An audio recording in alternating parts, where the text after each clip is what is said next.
It is episode 43 of the Blood, Saint, and Beers podcast. We are back this week, a couple days late, but we're here nonetheless to talk about My all the fault. stuff that makes us violent, video games included, Mm-hmm. some metal music thrown in there because why not? Let's blame that as well. And Yeah. Oh, new Slipknot. That'll do yep, it. new Slipknot, new I still As haven't Lay listened to Dying it. stuff. Oh my god. It's all making me so aggressive. But how are you doing this week, Saint?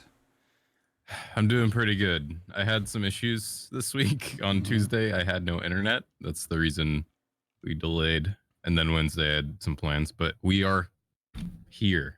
Yep. We're here. And I got a delicious Jim Beam cherry, which is it. I bought this Jim Beam cherry. I was telling BT about this just before the show. Because I'd never. Oh, no, Evan Williams cherry. Sorry. It's all the same shit. It literally just tastes like a maraschino cherry. I bought like cherry Pepsi to go with it, but you don't need it. You can just drink it straight, and it's really dangerous. Yeah, it's So when I'm you get doing like good. How are vanilla you? Coke and mix it, so you get like a vanilla and cherry flavor. I was just thinking that. I was like, Pretty good. I wish I could find vanilla Coke somewhere, but that would be Yeah. good. How are you doing, BT? I'm good. I slept for 14 hours earlier because like the day before I didn't get any sleep and it was terrible. Jesus Christ. Because I've been going to sleep around, I don't know, it changes every day. Like the day before I went to sleep at like noon and woke up at like 5, but like I kept waking up. So it wasn't just straight 5 hours. It's just like segmented. And then I stayed up because I wanted to do some co-op runs with Amerlin. We're doing Wolfenstein Youngblood stuff. So we did a couple of those. And then Hell yeah. I was like, Got a new TV? we did. We don't know the official time because the end game timer doesn't count out all the loads like it used to. It's kind of weird. So it's our time's lower than what we actually got, which is a 58, 59. So it's somewhere probably like a 56 something. We have to retime That's it. pretty good. But after that, I just like exported the video to YouTube, get that process starting because it takes forever to process things, and then just went to sleep. Woke up 14 hours later. I was like, all right, I still Jesus feel Christ. terrible. It's not how sleep works. No. You're not supposed to oversleep. I didn't mean to, but I don't ever set Yeah. my alarms because I don't have to. It's like when I wake up, and I just still felt like shit. So, That's what rock stars do.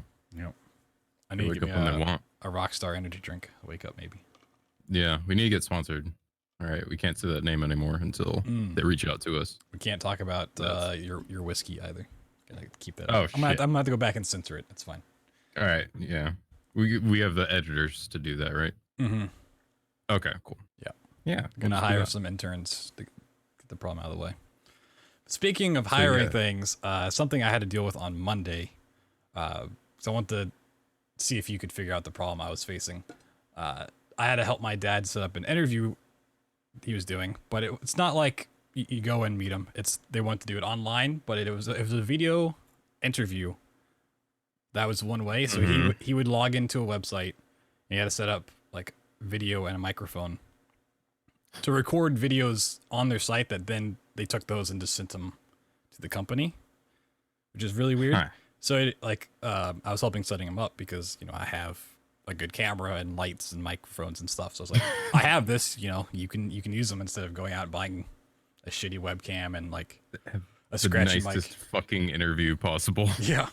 And I was Wow, like he has, helping him like, set a up. studio. It's like you can do retakes if you don't like the way it looks or sounds, and you have like so many minutes to think about your question before you have to respond and all this stuff. I was like, this is really strange.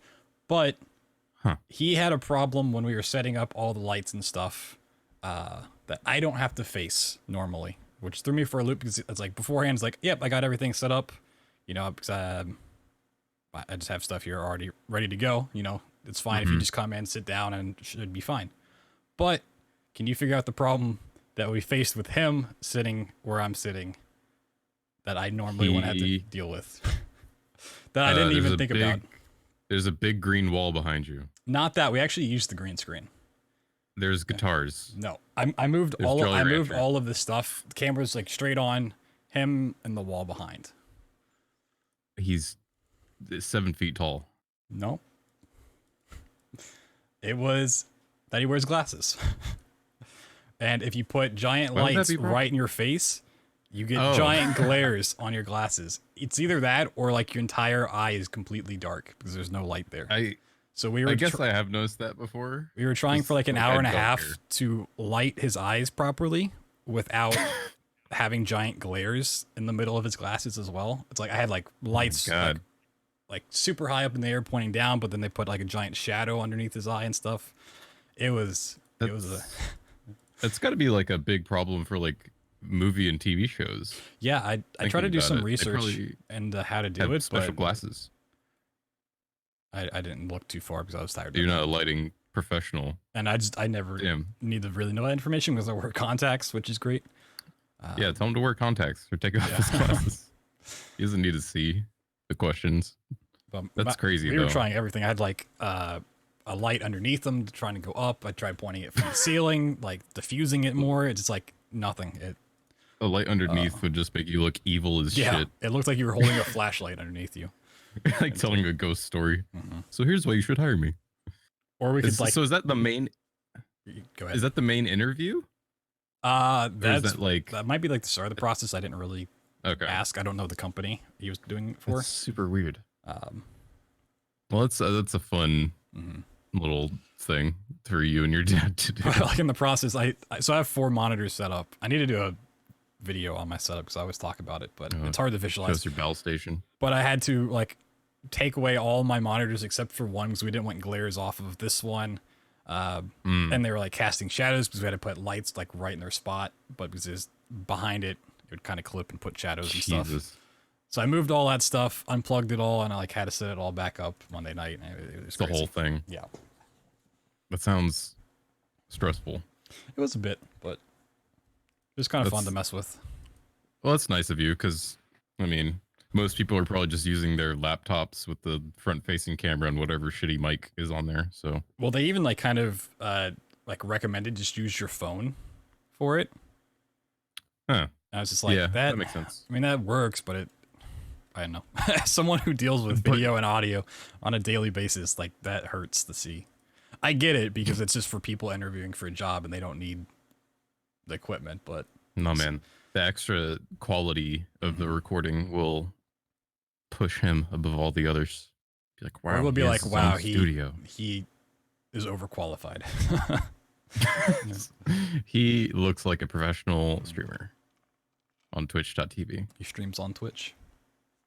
Or Mixer, must have depending on when the job happens. Oh yeah, you can't just assume people's streaming platform nowadays. So have you been streaming more on Mixer? I haven't. I do stream on Mixer right now, but I haven't been streaming that much, mostly because of being super busy with some outside projects and work. But yeah, I do still like Mixer. Sometimes it's been a little bit more boring because I get on average less viewers, which is like on Twitch I got like maybe up to 20 normally, and on Mixer it's like 8 or less, which is fine. I usually have a dead chat anyways, but it's chill. It works. Still, the chat delay is like the thing that stands out to me. Like chat delay is almost non-existent, it's not that bad on Twitch either, but on Mixer I was like, I literally just said something and somebody like popped in with a message in like real time. I was like, this is weird. Yeah. I'm not used to this. Because I know pizza stickers are a good meme. It was since last week that you got the Pedro record, right? You did that on Mixer too? Yeah. Yeah. So yeah. I'm sure they do, but does Mixer have like a archive system so you can like take that video and export it, or? Yeah, they have a broadcast and they do have a clipping system. I thought they didn't, but apparently they do. It's in beta right now, so I don't think it works like too great. I haven't used it, but yeah, you can watch people's past broadcasts. You can download your past broadcast and they stay there for like a certain amount of time, or you can choose to have it not. Right. It's pretty much the same as Twitch. Because I've still like not looked in the Mixer at all because it just doesn't appeal to me, but I checked on it today because I was curious about the numbers, and it's just like the numbers for streams haven't gone up at all. It's been like 2 or 3 weeks since Ninja's move over there. Yeah. It will definitely take way more people moving. Yeah. Not just Ninja. I think I saw an article quoting Dr. Disrespect about it because people were asking, like all the top streamers, like, oh, what are your thoughts on the move? But he had a good point of like, they would need to get like the majority of like the top 10 streamers on Twitch to move, or all of the top 10 if you take the top 10 streamers on Twitch and move them all to Mixer exclusively, like that would create a wave. But I don't think That's a big move. just taking Ninja alone is going to really change things. And it looks like it really hasn't. It really hasn't changed anything for Twitch at all. It's a first step. It's not like the start of the revolution, because he moved because he probably has like a big fat contract and he's getting paid to do that. And if Mixer's willing to do that with a bunch of other people, I don't know. That's like the question, because people moving over immediately, they're not going to make the same amount of money as they are on Twitch. No, which is, makes sense for them. Yeah, but it's just they take that first step and they need to keep making steps. Otherwise, they're just going to go back to where they were, and that first step isn't going to matter at all. Especially since Twitch is like in the last month or so just constantly getting shit for like certain top streamers doing certain things that people don't like, and there's favoritism, and it's really gross and weird. Like Mixer should be moving in, swooping in, doing as much as they can, striking while the anvil's hot. That's it. Yeah. They should do that. Is that it? The hammer? Hammer's hot? The iron's hot. Iron's hot. Striking while the hammer's hot. Hot hammer going. Yeah, it's because we like to talk about fitness some. It's like going to the gym for like a first day. Like, I really want to get back in shape, and you go and you like kill yourself on the first day, and then you just never go back again. You took the first step, but then you fell off, and that first step doesn't matter at all, because hey, now you're gaining more weight. You're not gonna get progress in the gym after 1 week. Like, you might feel a little different, but you got to go for like at least a few months. And going to the gym might make you very violent from all those steroids you're taking. Does it? I mean, yeah, probably. More so than video games. Yeah, we've seen this topic come up in the past. It's always been a thing. It's coming back around, all the recent shootings, that video games cause violence. It's like it's 2001 all over again. Yeah. And not just video games, other things been thrown in there. Music, because one of the shooters lately, I don't know which one or his name because I don't care about who he was, but he had an Acacia Strain hoodie on and was in a porno grind band, which is a very stupid genre of music that should never be taken seriously, but the media is taking it seriously because they don't realize that it was supposed to be a joke, but to him it wasn't, apparently.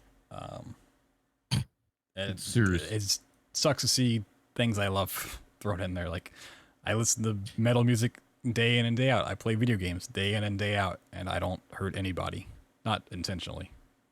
Well, I mean, it's not just you or that. It's that there is no research linking violent crimes to video games, or really increased violence to video games. And if anything, there's only research showing that people are less violent playing video games. Yep.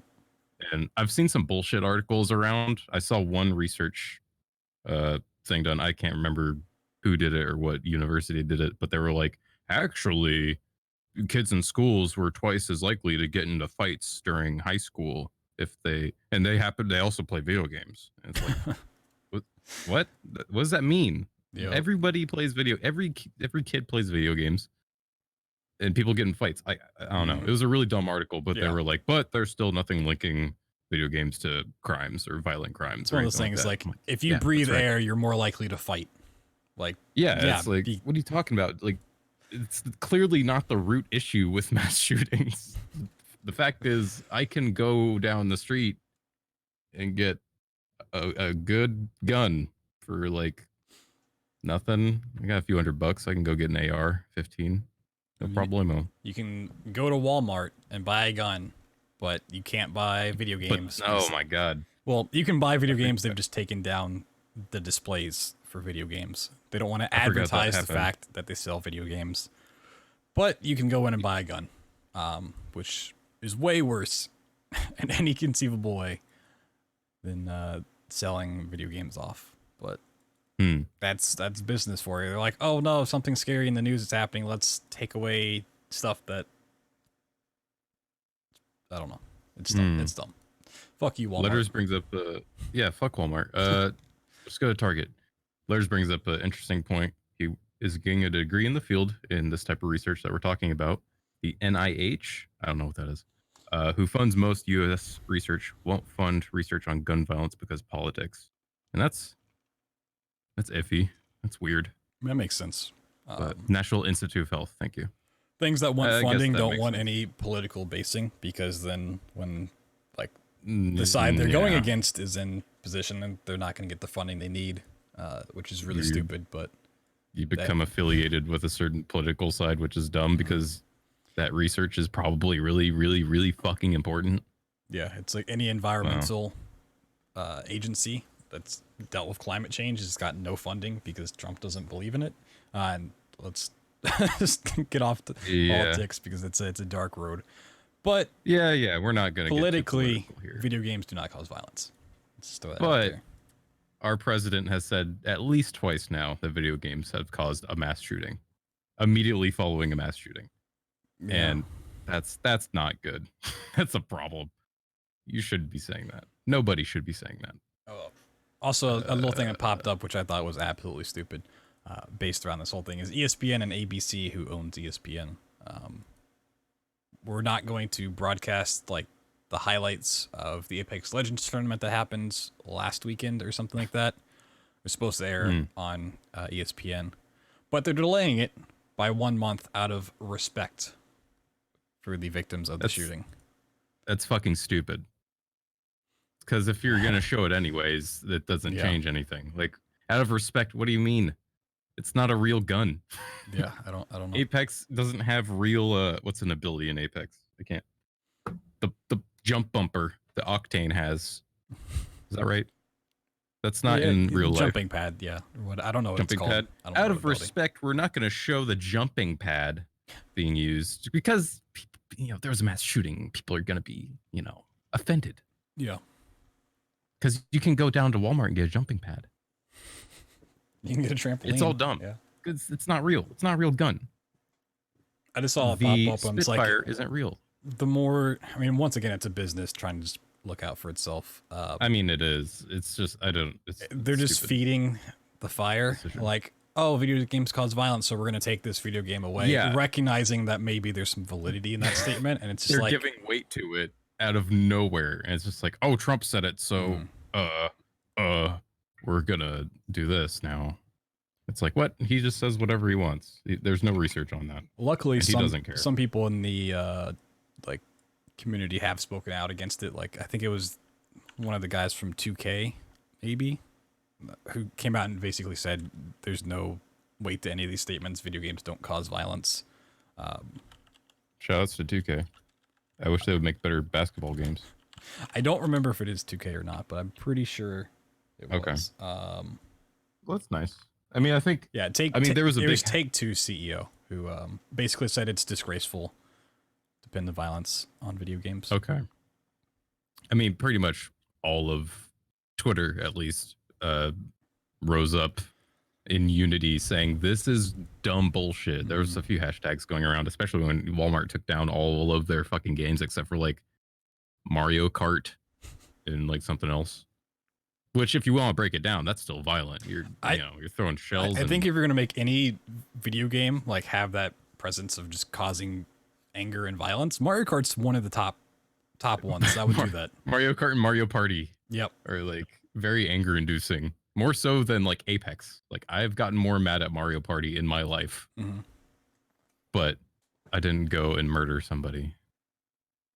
I think like the top 3 games, one's not a board game, well I guess it could be, or one's not a video game, but it's like Mario Kart, Mario Party, Monopoly.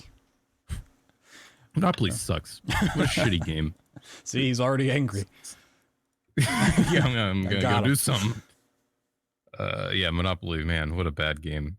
I know some people who defend Monopoly, but I'm just like, dude, this is just not fun. You just roll dice, and like if you're lucky, you start owning property, and then if you're unlucky, pay more taxes. Like, it's the last game I want to play to escape reality. Oh, good. I get to pay tax on fucking Broadway Avenue. I think like the theory behind playing Monopoly is okay, but in practice it just never works because nobody wants to trade things. They want like completely unfair trades. I'll trade you one property for $1,000. It's like, that's not how Monopoly works. This piece is worth people just start 200 making- bucks. People start making up their own rules and trading shit, and you're like, "Can you do that?" And they're like, "What are you gonna do about it?" It's like, Yeah. it's Then dumb. people hoard houses and you can't buy anymore. And it's like, fuck this game. I'm It's done. like real life. It's like you're dealing with, I don't know. I don't own a house, so I can't really say much. I was gonna say it's like real estate, but I don't know jack shit about real estate. I'm a millennial, so Yeah. Get that I don't own avocado any toast. property. Oh, avocado toast is great. You know what really grinds my gears is when people make fun of shit like that. Like, oh, these young people, they're eating their grilled chicken and avocado toast. I'm like, hey, that sounds really good and it's good for you. So, and you're feeding your kids spaghetti 5 nights a week. Like, fuck Hell you. yeah. Not even Sorry. SpaghettiOs. Oh, baby. I actually love SpaghettiOs. I can eat With that all or day. without the meatballs, though. I actually have never had the meatball version. Really? I don't know. I feel like that meat is just so low grade. I mean, the don't want it. SpaghettiOs are so low grade. But yeah. Yeah, but that's a good point. I haven't had All right, SpaghettiOs. maybe I'll go get in some years. meatball spaghettios. Fuck it. I'm down. Well, going back to Apex Legends, they had some big news come out. This past week, they introduced their solo event mode, the Iron Crown, where you can queue solo for a limited time. I think it's like 2-3 weeks, something like that, which is in the game. Kind of sad to not see it permanent, but it's probably just to test it and be like, do people really like this, and we'll stick with it. They've also kind of said that it just doesn't work in Apex before, so it may be them saying, That makes sense. hey, this is out there, you don't like it in the end, and they'll take it away. But I'd like them to do a duo mode, because oftentimes I'll find myself with Duos just would be one great. other person to play. It's like, well, we can't really get a third. I don't want a random. I don't want to play solo. I just want me and my friends, whoever it may be, to play. It's like, just give me duo, and it sucks. So I just played Apex for the first time this last week with you and a couple of our friends. I didn't hold off on it for any reason. I never played it or got into it. But game's super good. I like it. If I were to put a tier list of battle royales, I didn't like it initially because it was weird to kind of get used to the differences. But that's any game. But I like it about as much as Blackout. Those are like Apex and Blackout. Maybe Apex a little bit more now. Apex, Blackout, Fortnite, PUBG. That's my ranking right now. Put PUBG at the but bottom? it's super fun. Put PUBG at the bottom, yeah. But I haven't played it in a while, but man, that game was buggy as shit last I played, and I just have no interest in trying PUBG again. I've actually been getting an itch to play the games. I saw like it's kind of not really taken off on Twitch, but kind of got like a small resurgence in player base, and there's the new map, and it looks like it's cleaned up a bit, but kind of still holds the old feeling of playing. Like they didn't completely change all the systems. But I don't really have anyone to play with, and like I don't like playing battle royale solo. I just don't find it fun. I find it so much more stressful. Yeah. Like there's a certain amount of stress where I want to do good with my team in just any BR, but like in Apex, I'm like, I want to do good because I don't want us all to like waste our time here. In solos of any battle royale, I'm like, that stress is just 10 times more because I guess I like having like teamwork and everyone like checking different things, but it's just like you are in charge of all of that, and one shot you're dead. It can be like 20 or 30 minutes of just like chilling, and then suddenly, oh, I got sniped, I'm dead. Well, it's more stressful in that regard of just like having to check more stuff and constantly being aware, but it's also like I play those games to have fun with friends, and you take away the friend part of it, and it's just like I like, messing around with my friends and pinging Mozambiques on the ground and making fun of the weapon for being bad. It's like I can't do that. I got 2 Mozambiques playing by myself on here. Like things are more streamlined. I'm like more focused on the game. It's like I want to be able to. Usually, when I end up like winning a game, it's when we were like messing around in a house, like throwing down jump pads inside the room and all this stupid stuff that you should never really do. Like those are the matches that are most fun. It's the ones we win. If I just do it solo, I'm not going to do that. But who knows? True. Big agree. With this new solo mode event that they put in, they also put in more loot boxes, because why not? It's a free game. Some more cosmetics, and apparently to unlock them all, it costs about $170, which people are upset at. It's like $7 per box, and there's like 24 boxes or something like that. Okay. But once again, they're all There's a purely cosmetic. You're not forced to buy them. The game is free. You do not pay anything to get the game. I yeah, don't care that's what they also not charge like because I'm not going to I buy don't it. care either. And here's why: there are a lot of fucking cosmetics in that game, and like Apex, a battle royale isn't like something you want 100% in cosmetics. That's something totally different than like I'm gonna 100% all achievements in Dark Souls or something like Mhm. that. It's not like that. If you want all of the cosmetics and it costs $170, that sounds about accurate. Because like Well, you're it's probably only gonna 170 for like two or just three the event champions. skins. It's not all of the skins in the Oh, game. okay, It's just for this one gotcha. event. Well, you can also just get them by playing, right? I think you can get a couple. I don't. I Okay, haven't touched the game since this came out. I just haven't had time. I've just been reading the articles, and the Reddit post. But like this yeah, happens with Call of Duty all the time. It happened with Black Ops 4 rather. It's if these were things that changed how the game played, it was like new guns, that's new it. weapons, or just something that actually changed the game, pay to win in some way. Then Hmm. completely understandable. That should just never be a loot box to That's begin with. that's But Battlefront 2. yeah, but That's if what these are happened there. purely cosmetic and they're prices that you don't want to pay for these skins, just don't pay it. That's the Same as easiest. Overwatch. Yeah, it's people get so upset with this stuff. It's like the only way they're not going to listen to your Reddit post. I mean, maybe they will, but unless the outrage is as strong as it was for Battlefront 2, which even then that was just delayed. That wasn't taken out entirely. So Hmm. they put it back in like months and months later. It's like that stuff will continue to exist. You speak with your money. If people are buying those skins for $7 a piece, they're gonna keep making them for $7 a piece. Yeah, and Just don't the buy them. Like it's that yeah, and easy. the biggest difference is when it comes to games like Battlefront 2. That's just the best example of this.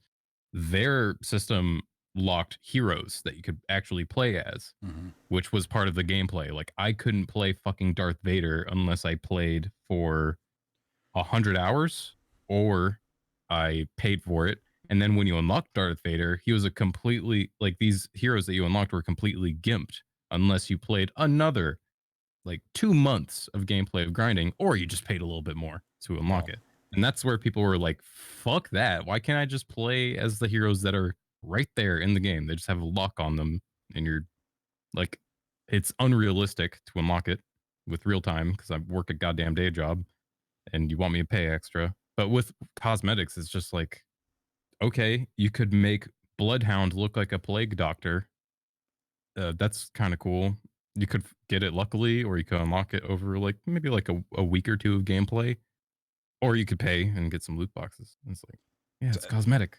Who so gives a fuck? that actually brings up a point. I'm surprised people aren't more mad at because there are champions in Apex Legends that are not unlocked by default, and you have to spend time to unlock them. You have to level up so many Oh times to yeah. be able to get them, or you could pay extra and unlock them right away. Mm, But no one gets upset at that aspect at of that. it, um, Yeah, which is the I don't exact get same situation. upset at that.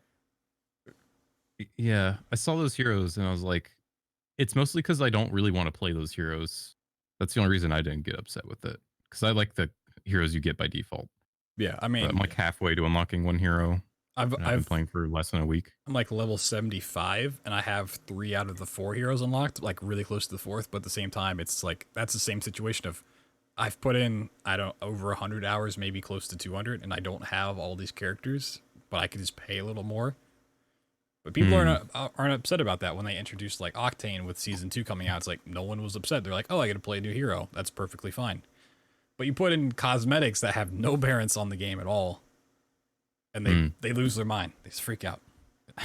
That is interesting. It's like that kind of reminds me of League of Legends, where people are accepting that if a new character comes out, it's mutually understood you are going to need to pay or unlock it with like some in-game currency that takes Mhm. a really long time to build up. So I don't know. I guess we're like used to that as gamers in 2019, the year of our Lord, Anno Domini. It's just like if a new character comes out for free to play game. Yeah, I Also, mean, it's free to play. There you yeah, go. I mean, that makes more sense. I think that's what makes it more forgiving. Battlefront 2 was not free to play. yeah. You spent $60 on that game when it came out, and then you didn't get all the fucking characters. Apex Legends, I didn't do shit. I just downloaded it and I was like, by the way, these characters are locked, but you can lock them. Yeah. Like some gameplay. I was like, all right, that's fair. You also just get a good I'm okay selection with of that. legends to choose for, or champions to choose Yeah, from and initially. That all are the actually good. legends are perfectly fine. And you don't necessarily need to have a good legend to win or do good in a game. Like their abilities are pretty fun and helpful, Mm-hmm. but they're not like sometimes they're game changing, but most of the time, just like your skill is what makes the win happen. So is there a champion that I know you've been switching between them. Are you sticking with Bloodhound, or Ooh, is there one that you prefer more than Bloodhounds? Because that's the I one I saw you play really the most. Bloodhound's really good. I like Bloodhound and Bangalore, and then Medic Woman, Lifeline. Lifeline's super good because she gets Care the packages. drops, Yeah. care package drops, but they don't have the good drops like the like golden weapons and stuff like that. So that's a shame. But I think she'd yeah, be overpowered if she had. she probably would be. Yeah, She if could you just got shit like keep getting that. drops because you just like hide in the corner the whole match, wait until your team got fully stocked on gold weapons, and then just go for it. And like your team gives her all the accelerators you find and shit like that. Yeah. Ultimate accelerators. For context, your ultimate is what I'm talking about with Lifeline. You get a care package that has like 3 special items, and you can accelerate your ultimate in that game with special items that you find randomly. But Bloodhound is so good because he gives you so much information. His like Q ability, the ability that happens every like 20 or 30 seconds, lets you scan through walls for enemies. Like any game that gives you any character that gives you info in any game like that, I value so much higher than like a force field. Like because that info can like make you swing a fight Yeah. like that. It's like, oh, I know that guy's right there and he's looking in this direction. Immediately I can run around this rock. He's not going to see me. I get a free pot shot on him Yeah, before he I fights think me. Bloodhound definitely has the best passive in the game because it gives you like the footsteps. It tells you where the Yeah, enemy went in the and seconds. yeah, seconds. Like, oh, someone opened this door 15 seconds ago. Then you go a little That's further. And so it's like good. they picked up this item 10 seconds ago, and you realize how close you're getting. And that's just a passive. You don't have to charge it. You don't have to do anything. It's just there, and it's so easy to track people Yes. down. But Makes me feel like Predator.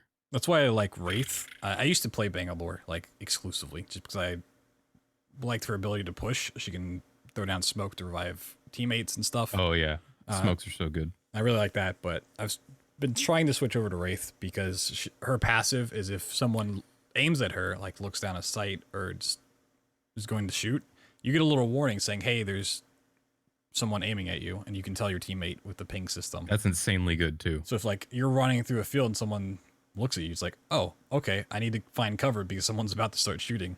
And Yeah, and even if they don't shoot, you know somebody saw you in that area. So if there's like 3 squads remaining and you're like, wait, somebody fucking saw me here? Okay. That's really good to know because they're scoping us out. Yeah, Wraith is also good for Portal.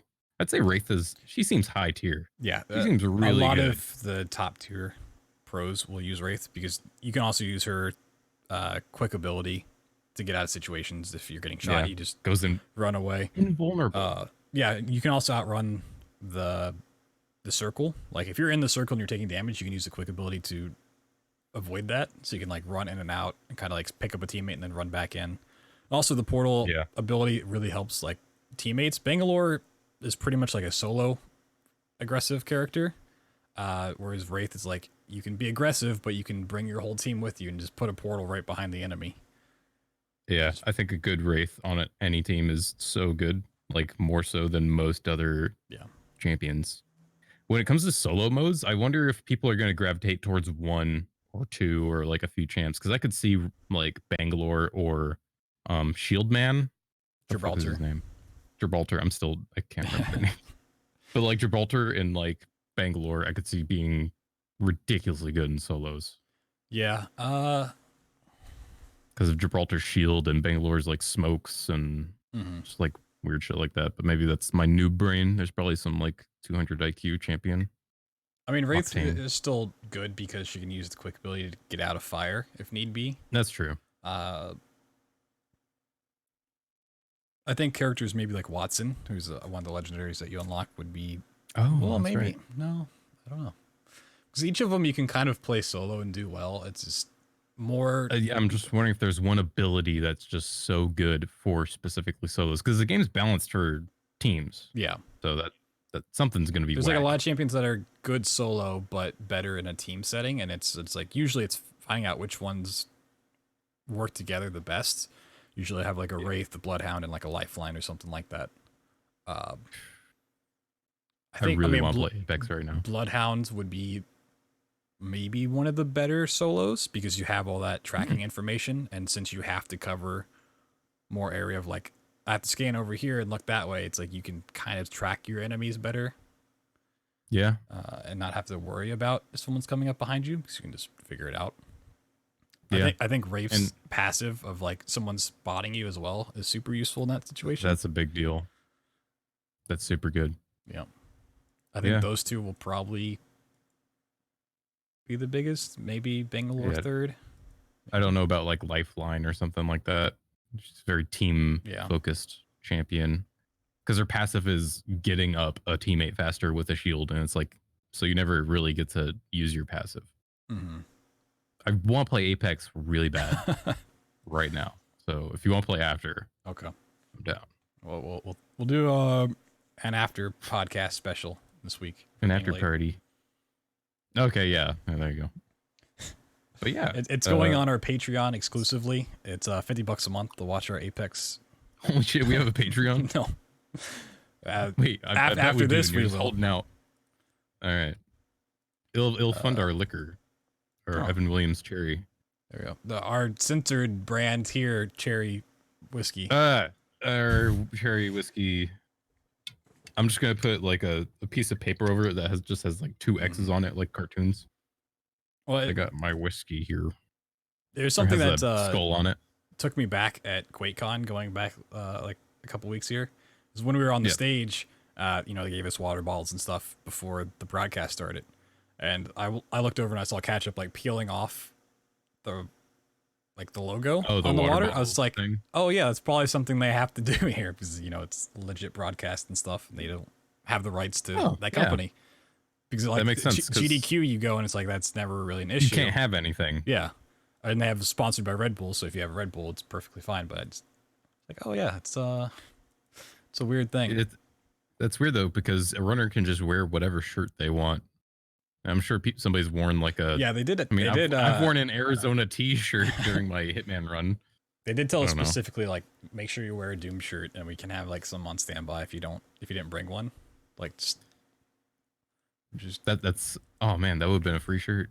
I mean, I got a free shirt. They gave us one. Oh, well, there you go. Yeah. I mean, that makes more sense because at QuakeCon, that's more of a like GDQ's like an all-encompassing speedrun event. They got the whole event covered. They tell all runners to do certain things, but with that event, they were like, okay, for the speedrun panel, we want you to do this. We got these slides showing like your stats, and we're doing all this stuff for this one tiny speedrun event.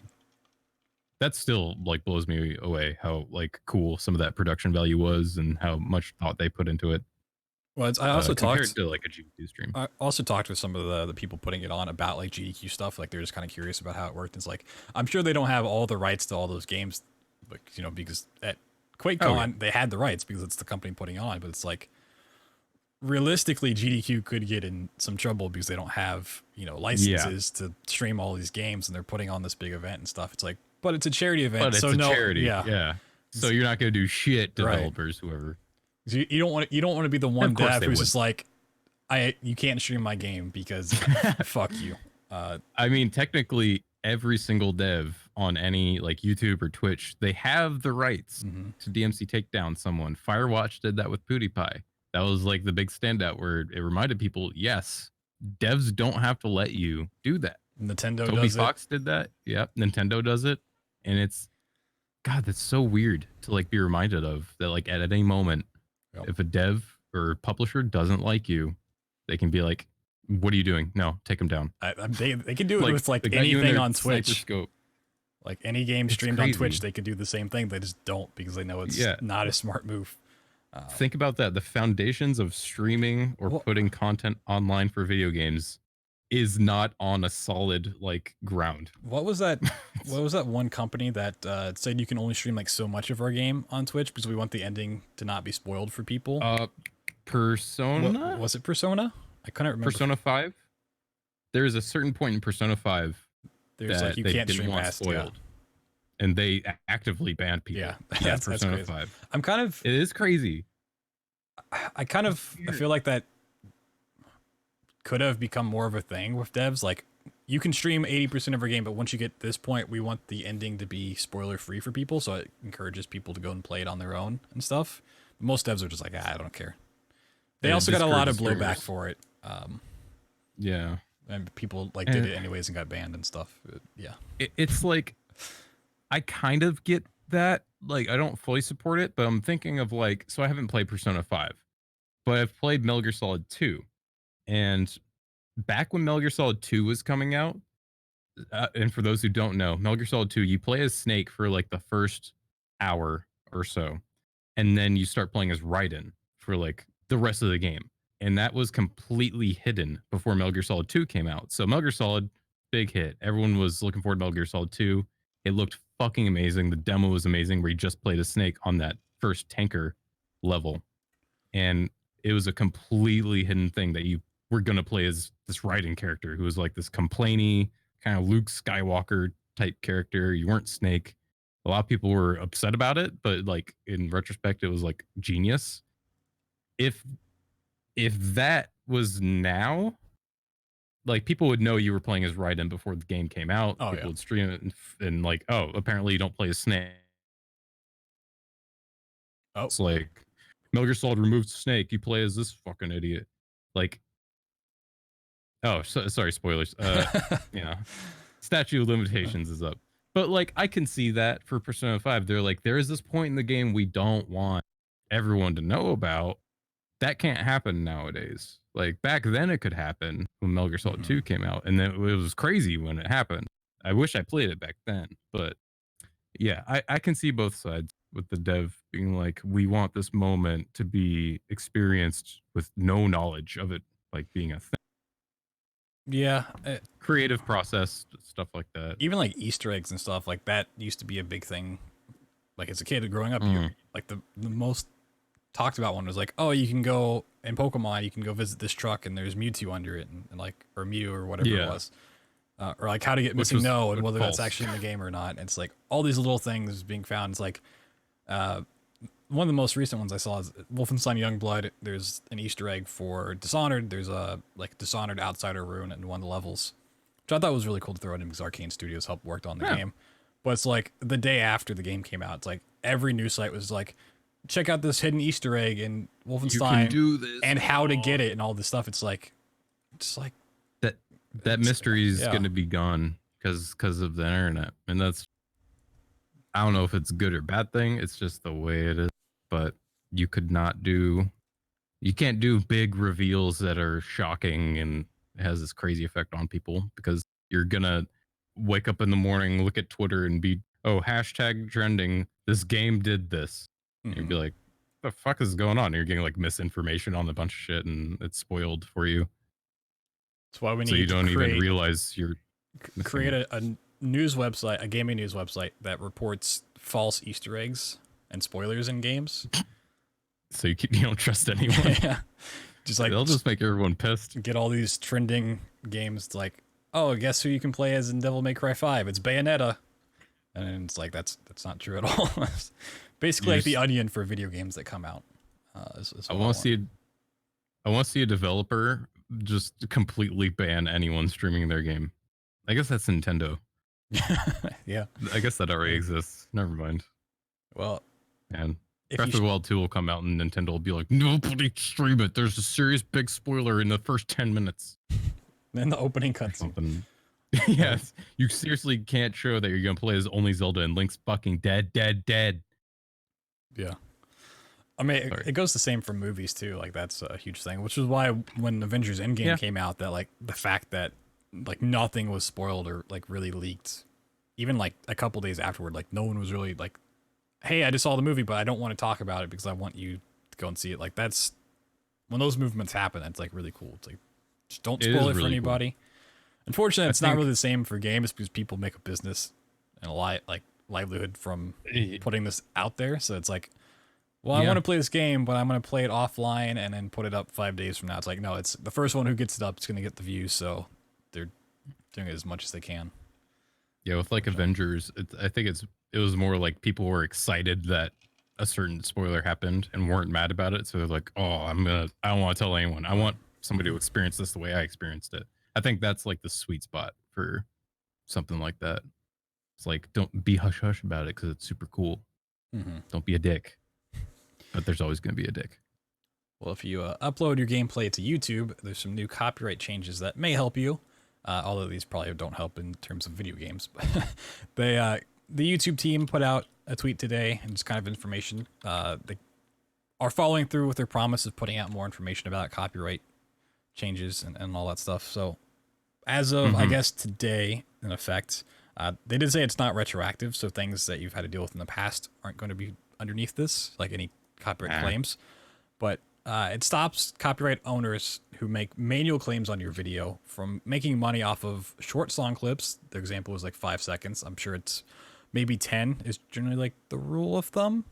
So maybe they just put 5 to kind of discourage people from using more. But like if you have like a small snippet of something or unintentional audio. So if like you pass a car and the car's playing music, it's like you didn't mean to have that in there. So they can't copyright claim that. They can still force you to not monetize the video, and they can block the video, but they will not make money off of those. So they're less likely to do nobody the claim, wins. right? They can be like, all right, we don't make money off of it, but we don't want you to make money off of it either. That's better than nothing, Right. but It stops like people from buying up the rights to the songs and then going off and manually claiming videos so they can make their money back. It stops that kind of stuff. Or claiming they have rights to a song. Yeah, that too. There are companies out there who constantly claim videos, and that's all they do and make money off of it, even if they don't have the rights to a song. And YouTube, it's automated, so they got it figured out and they make a company out of it. Yeah. But it's good progress, even though you still won't make money off of it. Because as somebody who's like made dumb videos where I'm like writing jokes in my script as I do because I think I'm funny when I'm actually dumb. Sometimes I want to be like, oh man, if I could use like just a clip from this one song, it would wrap this joke up like a bow. I can't, like, because I'm gonna be like, I can't monetize it, and it would be nice to get like $50 off this video or something.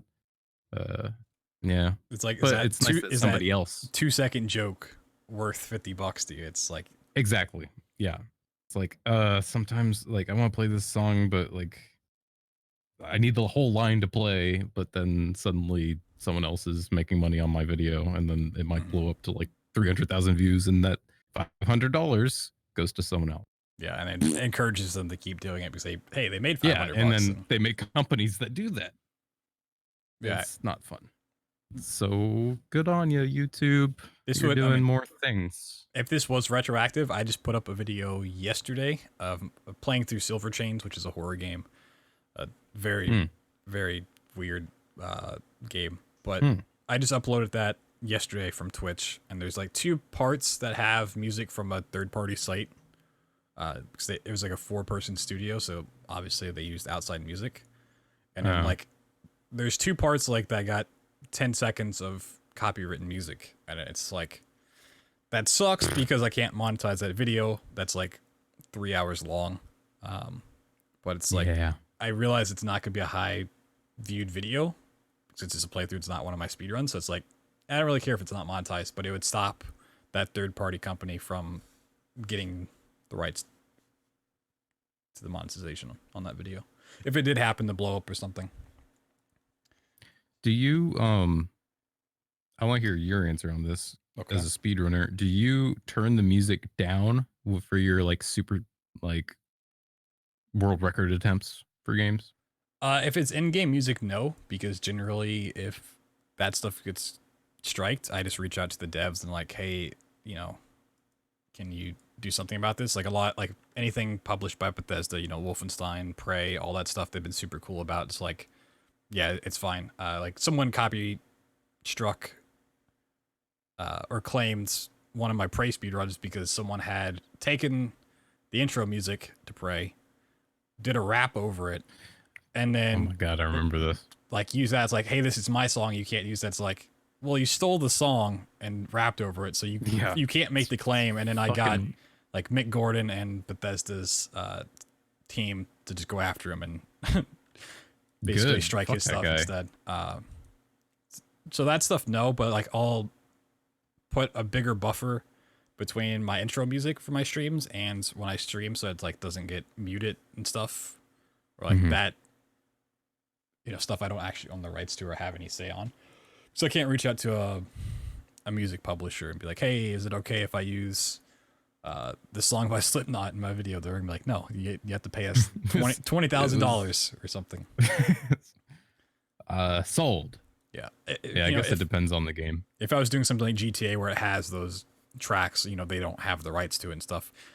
Prey 2006 has that issue, but some runs I'm just like, I don't really care because I realize it's not going to be super popular. It's not going to get like big. So I'm just like, I'm doing this for more of my own entertainment. I won't like cut the music out or mute that part. I'll just be like, I'm just going to leave it in if it gets flagged. Don't fear the Reaper playing or something. Because YouTube has the ability to mute that section. I'm just like, but I talked during that. I had dialogue with chat.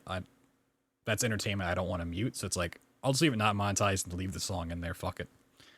Yeah, as it's an interesting subject as a YouTuber and as a speedrunner, because I only brought it up because specifically for Star Wars episode 1, the Phantom Menace world record attempts, like all of my PBs got copyright claimed by whatever Duel of the Fates or whatever plays Star Wars music plays, and that's always like, oh, instantly that's flagged and claimed by John Williams Corporation something.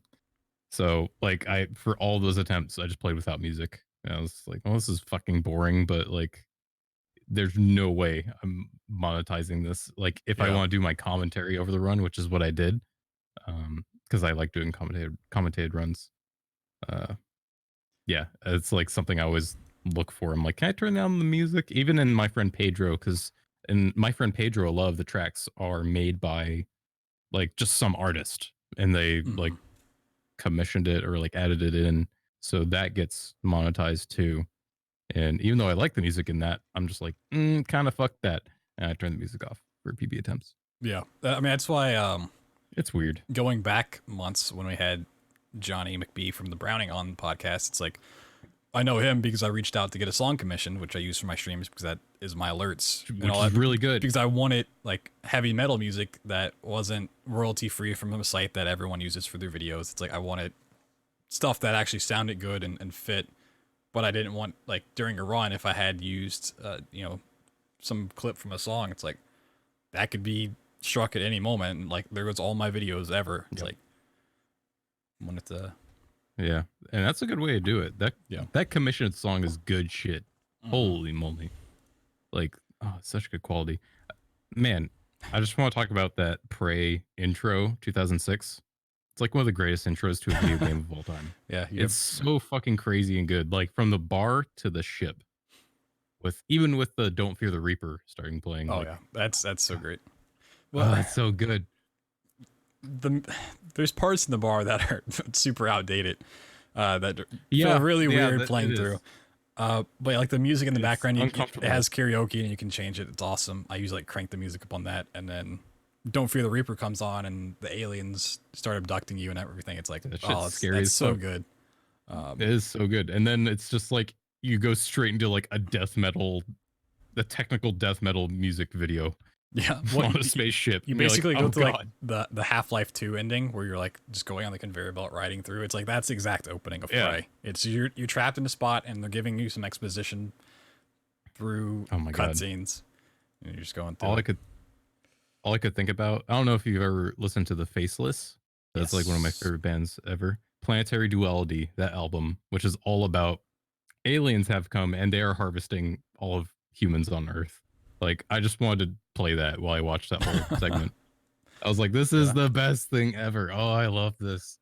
You watch your like grandpa just like get fucking like drilled in front of you for no reason. Gets Like, turned into a what are meat they cube. researching? Yeah. Yeah, it's like, what are they doing? Like, are they researching that, or is it they just making them ground beef? I think Maybe that's how cows feel with humans. the entire It's plot fucked to that up. game is just super weird. Like It is, the and you're Earth is like a basically just like the aliens came to Earth, planted the seeds on Earth as being humans, and let them grow so they could come back and was harvest that the them for story? food and energy. I believe is the story behind it. And then Okay. there's super spoilers, but this game's been out for 13 years now. If you haven't played it by now, you should. But there's You really should. there's one It's person fun. controlling the ship that's like Oh, yeah. they don't want to be in the ship anymore. So they find you on Earth. It's like, oh, you're something special, and then they kind of like lead you through it, and then it turns out they're leading you through it so that you will then replace them in the ship, and they can be free. And you're like some like Super weird spiritual game. Navajo warrior or something, like something like that. That I like how you respawn in that game, where it's like if you die, you just like fight some spirit beasts and then like fight your way back to your body. I thought that was a fun way to respawn. there's a game I actually had on the list to talk about that came out last week on the 9th. It's called Absolov End of Gods. It has a very similar limbo mechanic where if you die the first time, like in your game, you go to a limbo area, and if you like solve this puzzle, you get to respawn. Otherwise, you go back to your last checkpoint if you die there. 'Cause there's like 2 orbs you have to place in the center of the map, and then there's like a guy walking around that if he catches you, you die. So you have to like kind of stealth through, grab these orbs, and place them, and you go back. Just kind of weird. But going back to the Prey, it's Prey for the longest time when the new one came out, because I didn't know anything about the 2006 version. It's like, why is everyone mad that this isn't Prey 2? Like, this is a reboot. It's something completely different. Like, why are people mad at it? And it's like, then I played Prey 2006. I was like, oh, because there's the story, the Native American part is out there, and for me, it doesn't work. Like, the rest of the game with the aliens and all that, it's really cool. But there's like, gameplay wise, there's really cool mechanics that like no other game really does well. I mean, you have like the Portal stuff with Portal, and that works well.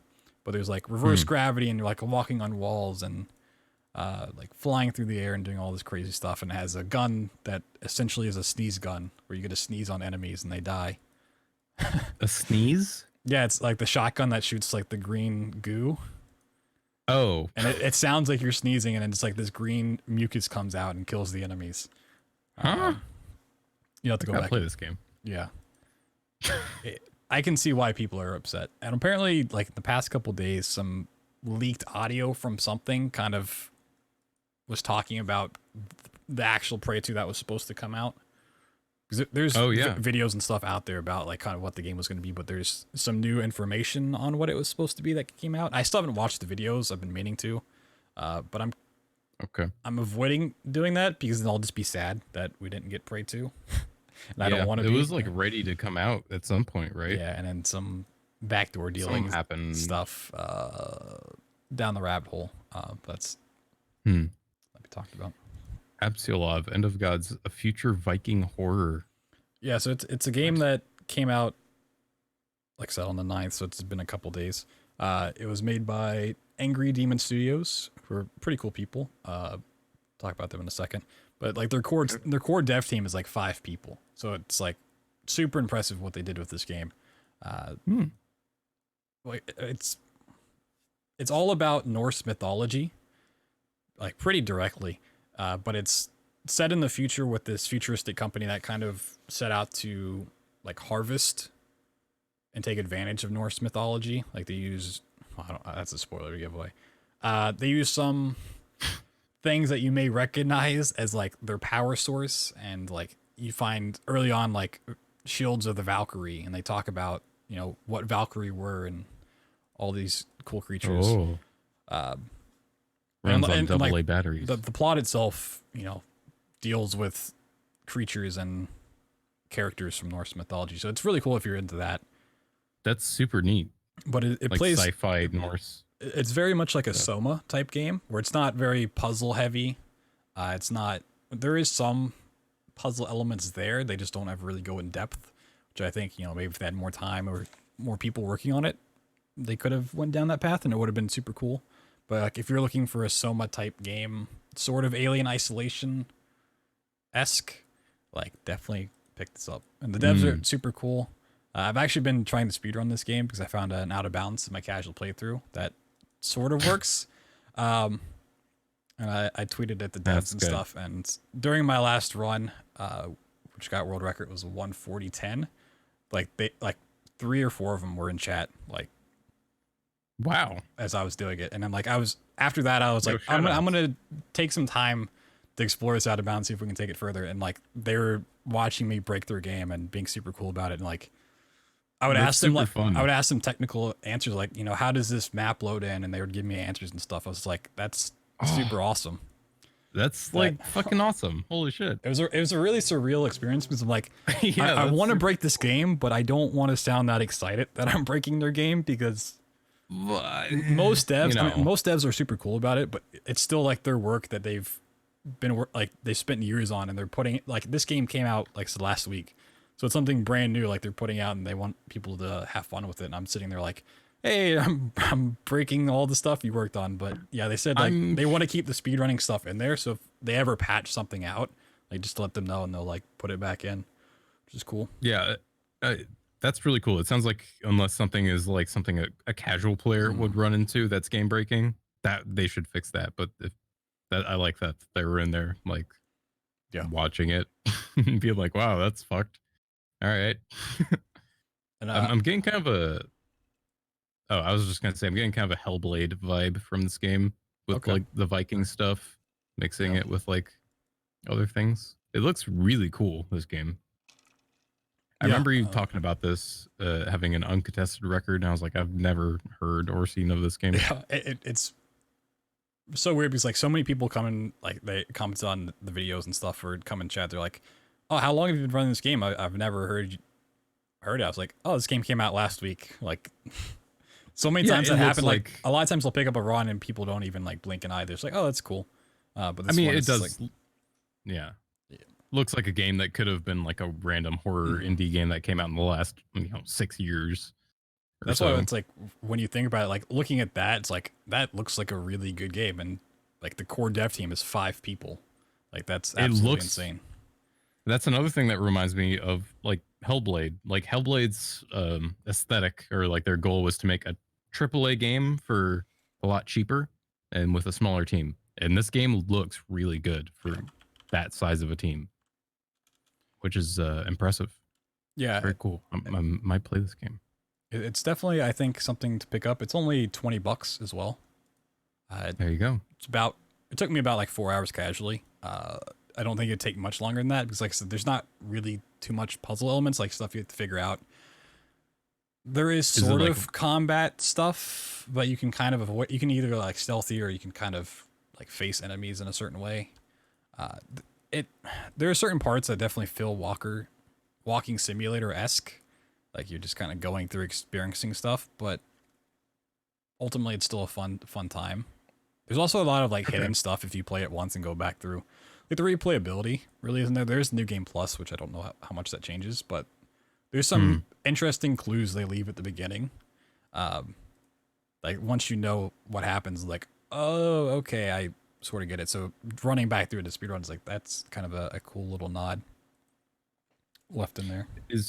Are the puzzles like Resident Evil tier puzzles, where it's like the puzzle is you found a key and the key goes to that door you saw? Is that like the puzzle? Not.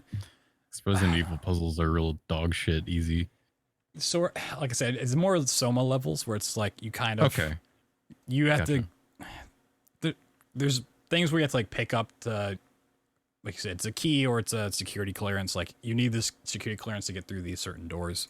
You go back to this hub and like, oh, now I can open it this way. But there's sort of ways around that as well.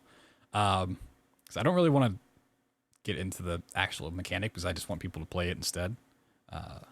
Normally, if it was like a AAA game, I wouldn't have trouble talking about it because it's an indie game that I think more people should play, and it's $20. It's like, I want to encourage more people to play it, especially because the devs are so cool about it. Fuck yeah. Like, there's mechanics there. They just never really get fully utilized. I think it definitely could have been. If you play it, you'll figure it out pretty quickly what I'm talking about. I mean, it sounds worth checking out. Yeah. Apsulov. Yeah. If anyone's looking for like because October's coming up, that's usually when streamers like do a whole lot of horror games and stuff. Halloween. Like, you know, it might be a little cheaper on sale around then, like the Steam's fall sale. Maybe it'll go down like $15 or something, but even $20 I think is a steal for this. Sounds good. Definitely When's a fun game. When's our? I just want to say, so they're like banner for this game has like a girl's like the lower half of her face with like lipstick and it goes down to like her neck. Looks exactly like Escape the Fates album cover, Dying Is Your Latest Fashion, which was like a scene emo band in 2008. That's all I have to say about that. Like it's the exact same thing. I'm curious about it. Yeah. It just looks like that. it's if you put the necklace on Apsulov. Oh, you know what? The necklace and the lip piercings, yeah, and the crying eyeliner. Never mind. That's much different. You can kind of change the lip piercing with the rune symbols and stuff. There it is. So yeah. Yo, I'm gonna get those rune tattoos on my neck. Well, I've been looking to get more tattoos, so now I know what to get on my neck. You might want to hold off on that because what Nazis like to use Viking runes as symbols. You mean like this tattoo that people have asked me if I'm a Nazi or not? Yeah, no, I know nothing about that. I've had people approach me online who are like super into political shit. Like nobody knows what the fuck this is. Nobody. I got this. It's a Triforce. It's a Triforce. No, I got, for context, this is a Celtic symbol that means it's essentially something that means, yeah, it's Odin symbol. It means it's a Valknut. It means knot of slain warriors. I got this for my close friend that passed away. And actually, speaking of Hellblade, I was just talking about it earlier. That was the last game we talked about. We were super excited for Hellblade, which has a lot of like Celtic imagery. Yeah, Celtic imagery and stuff like that. And he passed away to a freak medical thing. And Knot of Slain Warriors, I was like, I want this like right on my wrist so I can look at it, think about Kevin, and be like, I have the time here to do stuff. And he was like super into like Celtic stuff and warrior shit, Odin, and like video games and stuff like that. We bonded over that. So I got that. And I was like, that's great. This is an awesome symbol. I got that. A year later, apparently that's something like white supremacists started using. And I was like, well, good. Well, shit. Great. That's awesome. And then people were like, so I saw you have that tattoo. What's that all about? And I'm just like, let me explain this whole story to you. Let's not let them have this because fuck that. But you got to take it back. I'm taking it back for the speedrunners. That's what's going on. Like I knew this game was it's described as like techno Viking stuff, but they don't really mention the Norse mythology, and I love that more games are doing that. Like Assassin's Creed Odyssey was all about Greek mythology, and the one before Origins, was that the one before it? Was all about like Egyptian mythology. I think like so. That stuff is always super cool. Like one of the games I grew up playing as a kid was Age of Mythology, which is Age of Empires, but with mythological settings. So it's like I just loved all of the like all the creatures and the demons and stuff that is in mythology, and then reading stuff like the Odyssey and hearing all those things described. It's like that's always been a cool fascination of mine. Super cool. So it's like that more games are exploring that, and good games are exploring that. It's like those are absolutely awesome. So it is like some of the best mythology out there. It's so good. Like when you were playing through Odyssey like a year ago or so, I was like, dang, that actually sounds like super dope and totally unlike Assassin's Creed. It sounds like a totally different game. Yeah, I still need to play through that. I wish Assassin's Creed Odyssey they had their DLC out, which I need to go back and play. I've been meaning to find time. I just know it's going to take me some time. So it's like as any AC game will. Yeah, because I got to get like caught up on levels and then go through all the DLC. But That's fair. It kind of has like branching storylines, and there's only like a part of it that deals with actual like mythological creatures and stuff. And it's like that's what I wanted more of in the game, so I'm hoping the DLC kind of goes that way. But it's Fucking A. there's That'd a lot be of so this cool. like Greek history and stuff in there. It's like that's cool, but what I really want is to fight like minotaurs and cyclopses and all these Yes. badass Oh creatures. my god. Fight like Scylla and Charybdis, like in the Odyssey or some shit. It's one of my It's like, favorite oh, songs here's an by ocean monster. Trivium. Is Scylla and Charybdis, Really? because they have a song Oh my about that god. off of the Shogun album. Like, That's fucking badass. Holy shit, I gotta check that out. yeah, That's actually my favorite part of the Odyssey. mhm. Is when they fight the two fucking sea monsters back to back. They're like, oh god, what's going on? Well, isn't Charybdis just the giant whirlpool? It's like they don't really fight it. It's just, Charybdis is literally, and that's really badass and very metal. yeah. And Scylla is the multi-headed Mhm. Hydra in the dark cave. Yeah. Also, it's like growing up, like even before playing Age of Mythology, like watching the Disney's Hercules movie, like all the Titans and stuff going on in there. Oh yeah, It's like they're so cool. that was the best part of Kingdom Hearts, was fighting all the Titans. I didn't care Are the about the rest Titans of in that game. Kingdom Hearts? I didn't even know that. Yeah, in If Kingdom someone Hearts, would have they're told me optional that, bosses. I probably would have played Kingdom Hearts. Bro. But I'm not So going to now. like, well, there you go. In Kingdom Hearts, in the Hercules world, there's this like arena, and it has a bunch of optional super bosses, and that's where you fight Sephiroth. I think, Sephiroth. the first one, Sephiroth. But you also fight like Titans, like the Ice Titan and the Fire Titan. Hmm. I know at least the Ice Titan's in there, but they're like super hard optional things you don't have to do. I was like, this is that's all I fucking would cool. do. I love optional bosses in games, and they were like Hercules Greek mythology things. I was like, this is Oh, that's this is the cool. best thing. That's all I want to do. The optional it's pretty bosses in Assassin's Creed Odyssey are just giant wild animals. Here's the boar. Yeah, the first one Fucking literally kill is a giant boar. Like that, it is the hardest boss in all of Assassin's Creed Odyssey. And there's like articles about it. It's like that boss fight. I literally had to like step away and come back like hours and hours later after I leveled up. But then I realized it scaled with level anyway, so it didn't matter. God damn it. But then like you fight like a giant, like it gives you more like a longer quest. Like, oh, you killed this one boar. Here's like 8 other giant animals across the world that you have to go and kill. So there's like a giant wolf, and there's like any animal you find in the world. Like there's a bigger version of that you have to go kill. Ultimately, they're not really fun because you just use the same strategy for all the bosses really in that game. I used the exact same strategy to beat, which is kind of upsetting. But The old boar. I was hoping monster. like the optional bosses would be more mythological creatures. Like if you could fight sirens and if you could fight Charybdis. my I God. was hoping for like Charybdis and Scylla and stuff like that. But it's like, Dude, imagine they put Charybdis in like Black Flag, Assassin's Creed Black Flag, where you actually like had your ship and shit like that. I don't know how you'd fucking fight Charybdis. I don't even know how they get out of that situation. I don't know. I don't know how you possibly fight Charybdis. Yeah. There's got to be some like crazy. Use like ice arrows or something. There is a From game Zelda. coming up. It was shown. We got a trailer of it at E3 from Ubisoft. It's made by the Assassin's Creed Odyssey people called Gods and Monsters. Oh yeah, It's supposed to be like Assassin's Creed Odyssey type gameplay, maybe with more like a Legend of Zelda vibe to it. yeah. It's like Breath of the Wild. That's supposed to have like mythological stuff and legends, which would be fucking awesome. I'm still sketched about this game because it's supposed to come out in like a year. And it's just like they're just starting on it now. So it's like but maybe. Are they just starting on it now, or did they just announce it for the first time now? I think they were saying like they're starting production on it and it comes out Oh, like God. February of 2020. Well, it's going to be terrible. Yeah. Like, there's no.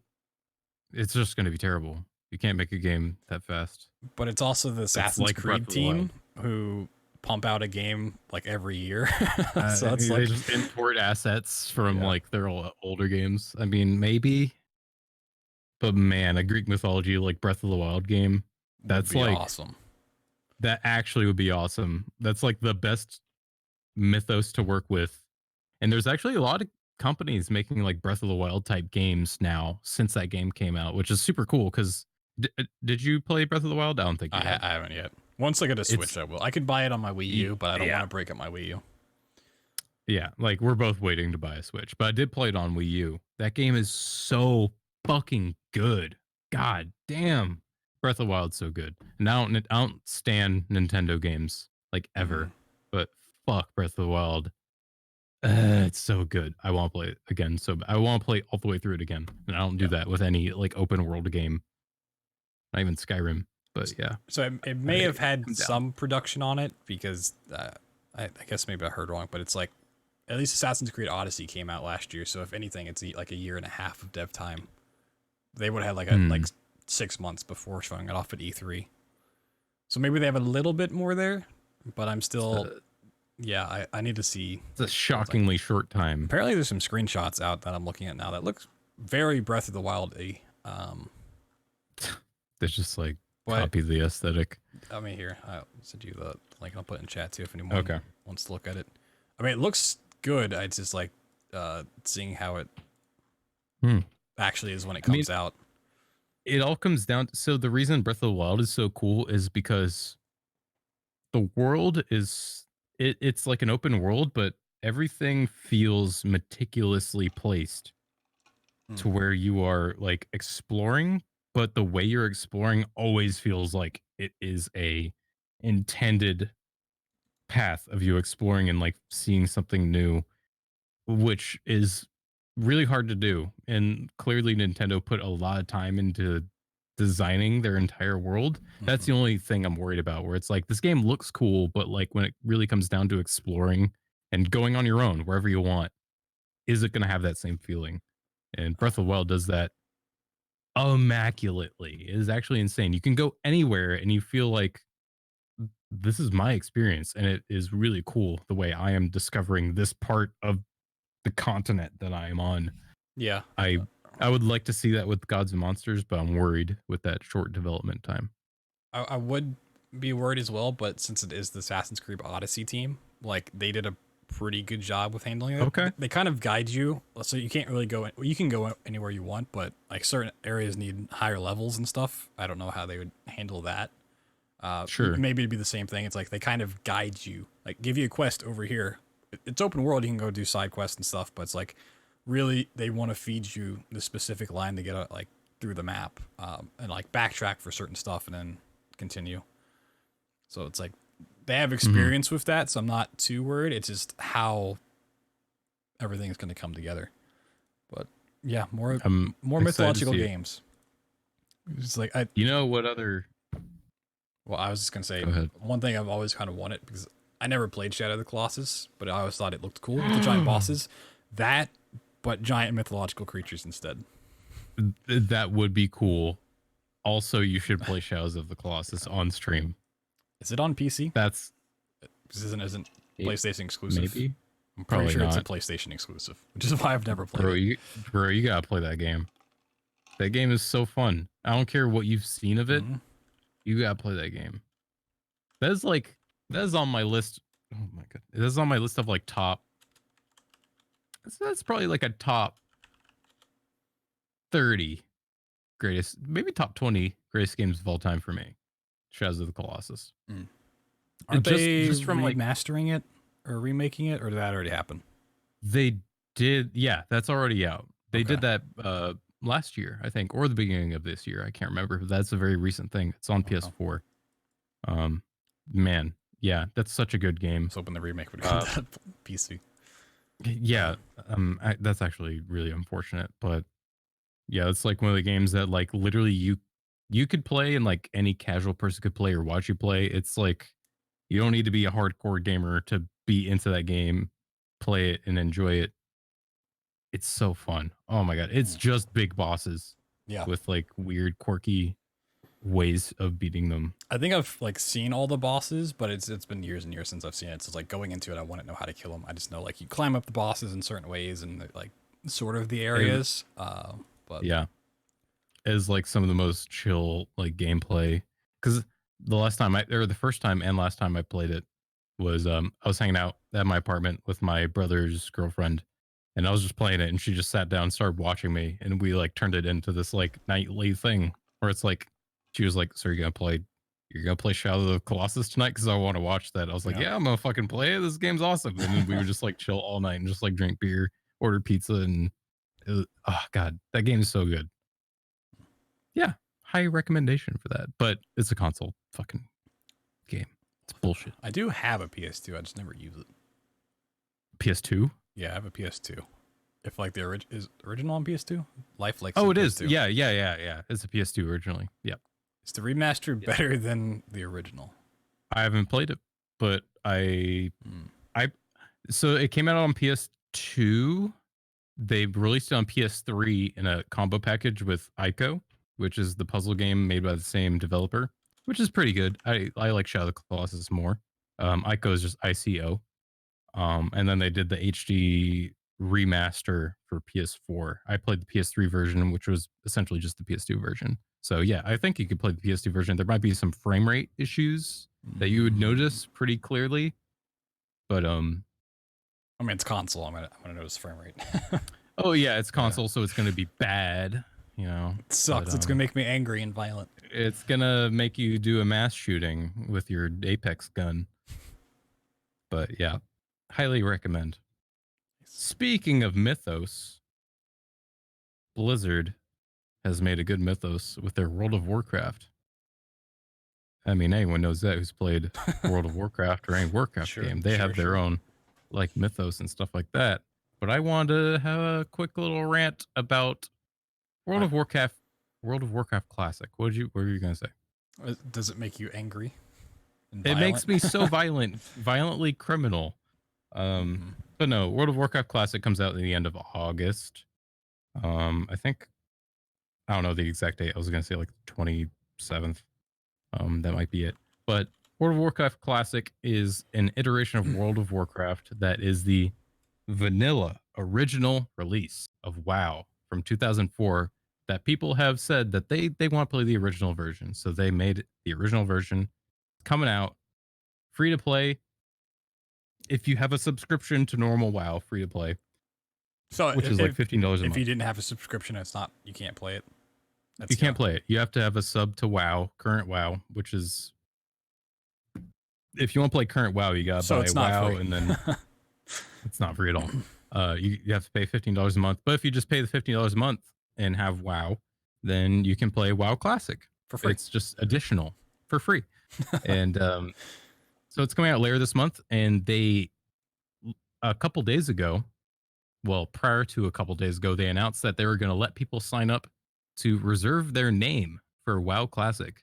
So if you had your old name from 2004 that you really wanted, you could log in, make up to 3 characters only, and reserve your name. So each character have a name, or one name for all the characters? You log in with your account, and then you make tunes. Like you make your characters, you give them a name, and then that claims the name for the server. Okay, so you would basically claim 3 names then? Yes. Right? Okay. So they announced like, hey, we're gonna have this name reservation day. You log in at this time, and if you really want your name, you need to make your character and have your name. And then when WoW Classic would go live, you'd play as that character, or you'd like delete them and quickly make your new named character for whatever class you wanted. So you have those like 3 tunes sitting there on your login screen, but you can't play it yet until August 27th. You can't even like enter the world.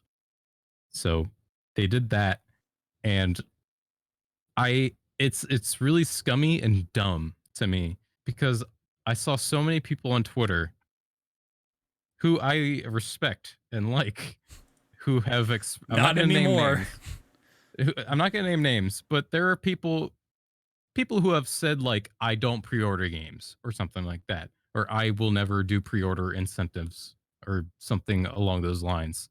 And then I saw a tweet from some of these people who were like, oh my god, I can't wait for WoW Classic. I'm gonna get my name reserved. And I'm just like, this is literally a pre-order incentive. What are you doing? It doesn't matter what name you have. So here's what happens. This happened a couple days ago. The game doesn't come out for another 2+ weeks. So you early sub to WoW. You give them your $15 for the month just to get your name reserved. And some people didn't even get their name reserved because there was, when you logged in, there was a server wait time because there was an overload of people logging in. So you were in a queue of over like 3,000 people to log in, to make your character, to get your name. So you're just sitting there while everyone was making their characters and logging out. And some people didn't even get their names that they wanted. Nice. Because some people were like, I want to be this like basic name, and I subbed early and I logged in here, and I'm definitely gonna get this basic ass name. And then they log in, they're like, oh, somebody took my name. Are names like, exclusive to the server? Like the server, yeah. So if you had like Saintmillion on one server, someone could go to a different server and have Saintmillion on there. Okay. Yeah, I think there might be 3 servers on WoW Classic to start. It might be 2. Gotcha. I can't remember. I think it might be 2. So yeah, there could be like 2 Saintmillions. But you can only make 3 characters total, or maybe per server. I'm not sure on that part. If you But sub to WoW and you get to play, can you have accounts on both servers so you could effectively have 6 characters, or are you limited to 1? Yeah, you can make characters on multiple servers for sure. So yeah, people did that, and I just thought it was really dumb because if you were to have done this name reservation thing, it's still 2+ weeks until WoW Classic comes out, and then when WoW Classic launches, it's 2 weeks of gameplay until you get popped for another month sub. So you're playing for 2 weeks for $15 essentially, and then you're getting popped for another $15. And it's brilliant on Blizzard's part because they're potentially getting you to pay for another month's sub before you realize just how brutal WoW Classic is, because it's very grindy and very slow. I've played on a vanilla WoW server. I have seen how slow it is to level and grind compared to current WoW. And I know BT, you haven't played WoW ever. No. But as somebody who has played WoW since beta, like it's been like a recurring game I like to go back to every once in a while. It's like the MMO I would put time into. So I've played on vanilla WoW servers with XP boosts, and it's still very slow. So in that time that people realize like, oh, vanilla WoW is actually just like very plain and like slow, and it's still fun because it's like there's an organic, leveling up, and you get the gear and you become attached to your gear. And when you get an upgrade to your gear, it's way more significant than current WoW, where you're just constantly ranged and like, oh, I got this new legendary weapon and this new legendary weapon, and this new legendary weapon. And it's like not that much different. Vanilla WoW is like, if you get this new like rare or uncommon weapon, it's a big deal. And that's like kind of the attraction to vanilla WoW. It's like when you get upgrades, it feels more rewarding, but it takes a lot longer. And I think that doing this early name reservation is like a con for people when they start vanilla WoW. They're not going to realize how much of a grind it is. And then by the time they realize they don't want to play anymore, they're already popped for another sub because they've got that name reservation. I'm honestly surprised they didn't do it like 3 weeks out, like a week ago. So it's like you play for a week. Like I think 2 weeks, you can. I mean, you're still gonna 2 weeks. You might be able to get out of it by then. If you have a week, you're not gonna realize that, especially if you're playing with friends and all that hype is there and stuff. And you start noticing the cracks in the system, but it's like you don't really recognize them. But like after 2 weeks or something, you might. It's like if they'd done it. I'm honestly surprised they didn't do it a month out. So like the day that it comes out, you get pops for another one. That's really surprising. Spent a whole month doing nothing. Yeah, and then like the day it comes out, you have to pay again. Like that, surprising that didn't happen. But like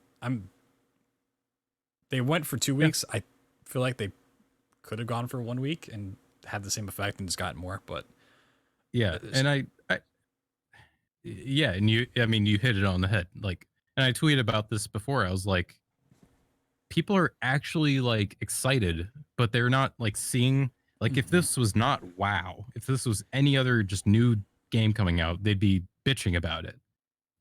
But because it's WoW and because it's Blizzard, they get a free pass for some reason for like doing this clearly shady, weird shit. And some people paid the $15 and didn't get their name they wanted. And they're like, oh, well, still can't wait to play. I'm like, you're not regretful? Like there's clearly some buyer's remorse going on here. It's just dumb to see. And if people give like WoW a free pass for no reason, and it's like $15 a month. You're just paying that. You're not even playing the game. You didn't get the name you wanted. You I, paid $15 to do nothing. so I never played WoW, and to be fair, Jagex never did this with RuneScape, but RuneScape did the same thing of like, because the changes they made over time splintered the community so much. They're like, we're going to put up the 2007 version of the game, and you know it's not going to have the microtransactions and all that stuff. So it's like a classic version of RuneScape. It's not the actual classic because that's a super shitty one that no one wants to play. Is that OSRS? Yeah, that's the 2007 version. There's one before that. It's Okay. like RuneScape 1. Technically, 2007 thing is like RuneScape 2, and then RuneScape 3 is like the microtransactions, the one that nobody actually wants to play. But it's like I could never get back into the 2007 version because it's like I realized like how slow the grind is. Like they have all these new mechanics and stuff in place in the newer versions of the game that help out with those leveling things. And they've introduced new mechanics into the 2007 version that's makes it different, and there's new worlds and stuff you can go to. So they're expanding upon it in a different way, but it's like I can't get back into it because like, you have all these systems that help out with quality of life, and then you take those away. It's like I don't want to go through that again. I've been through that. It was terrible then. It'll be terrible now. But people still love it and still like grind it out and all this stuff because it gives them that nostalgia of being like they're back in high school playing for their friends and grinding and standing in banks. But it's like I don't want to play that, and I also don't want to go back to RS3 because it's just super microtransaction-y and daily grinds and all this stuff. That's like, no, I'm good. So it is weird to see people get so hyped about. Let's go back to the classic and the way things were 20 years ago. It's like, no. I will say, I do think it's more than just nostalgia. Like there is something there. Like there is that organic like growth that is attractive. Like because it is super grindy, that does have a certain attraction to it, where it's like it has more reward the more time you put into it, and that's pretty much what it is. And it's like if you have that time to put into it, it is rewarding. But yeah, it's weird. And I double checked it. You can only make 3 characters for the name reservation thing total overall servers, so people can't like claim like Sephiroth the 2 H's and Cloud and all these bullshit things. Like you get 3 people. But when the game launches, you can make up to 50 characters. 50? 50. Jesus. I'm surprised they didn't like make it so you could only reserve one name and then like charge for extras. Like that would make more sense. For your normal sub, you get one name, and if you want to reserve a second and third, maybe it's like $5 extra for each. Like they probably should have done that because Blizzard, a lot of people you want to talk about business ideas, hit me up. Yeah, call BT. For a lot of people, they made their one name they were going to use, and then they probably use their 2 other names to like snipe other people who are tweeting about it. If you're like, oh, I can't wait to get my name. I'm gonna get Ninja and Dr. Disrespect and Shroud. Yeah, it's like clearly I got my name. I have 2 other names. I can just like claim like Squall is an FFA character. It's just like, okay, I got that. Got it. Yeah. Fuck you guys. It's like what? It's just all dumb. It's the name reservation thing should have never been a thing. It should have been the game launches and whoever's first to log on gets their name. Yeah. I don't like Blizzard doing their Blizzard shitty things. So, wow. Like, was this like a they monetize the dumbest things? Was the name reservation like a time thing? So like people over in Europe had to stay up like 4 a.m. or is it like rolled out like everyone gets it at 3 p.m. their time or something like that? Oh man, I don't know actually. So if it was just like it's 8 p.m. Pacific time, it's like, well, that's like 7 a.m. 3 p.m. PDT. So that would be 6 EST. Yep, it'd be 6 Eastern. So okay, yeah. In London, it'd be like that would be 11 o'clock at night. Paris, that would be midnight. Yeah, then like Australia, it's 8 a.m. Yeah, yeah, is prime for America. Yeah, essentially, which makes sense because they're based in California. I mean, that makes sense, but doesn't WoW also have a huge Chinese market? Like China was trying to think open up like a World of Warcraft theme park and everything like years and years ago. Really? Yeah, it was like I did not know about that. super not legit and didn't have the rights for it, but I don't see any Chinese city on this official World of Warcraft release name reservation map. Wait, where's Taipei? back in I'm dumb. 2013, and IGN reported on the illegal World of Warcraft theme park open in China. The illegal theme park. Yeah, That's my guild name in WoW Classic. Whoever wants to and join the illegal theme park. their article even It's calls actually it such a good name. a massively illegal World of Warcraft theme park. Oh my god. It actually looks pretty dope. I forgot this existed. Did that come out around? No, the Warcraft movie came out in like 2016. Yeah, it was just much later. That's way after. That's Taipei is the capital of Taiwan. Okay, I know I was dumb. Yeah, this map doesn't have any Chinese city on it. It points out like it has Moscow, Paris, Istanbul, London, New York, Los Angeles, Sydney, Abu Dhabi. Man, they don't give a fuck about China. They fucking hate China. Yeah, maybe since they open up the massively illegal theme park, they're like, nope, you don't get the game anymore. Ever since China's been illegal gold selling since the inception of MMOs. So yeah, that was a rant I wanted to have because Blizzard is. I felt like that was scummy and nobody treated it as scummy. They're just like, oh, Blizzard's doing this thing where you can reserve your names if you sub early, and it's like that got people to sub who aren't playing WoW. Yeah, And then you weren't guaranteed your name, so it was a pre-order bonus where you were not guaranteed your pre-order bonus. Are you people stupid? And it is like close friends tweeting about this whose opinions I respect, and they're excited about it. And I was like, you're stupid. I'm sorry.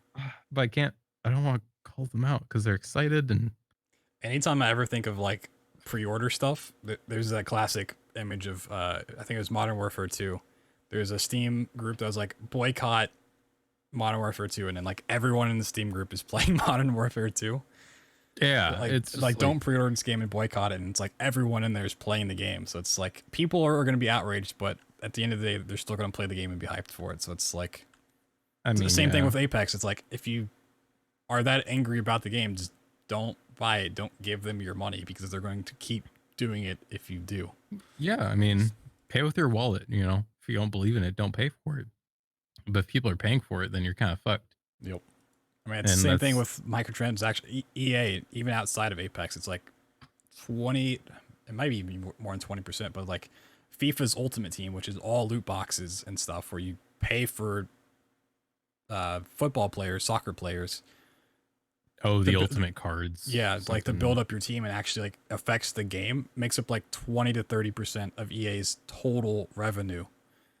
And it's like that's all loot boxes, and they get away with it because people buy it. If no one was buying that, then yeah, it wouldn't exist. But they get 20 to 30% of their revenue from microtransactions in one game. They're like, well, let's try an Apex. Let's try it in Battlefront. We have no reason to not do this.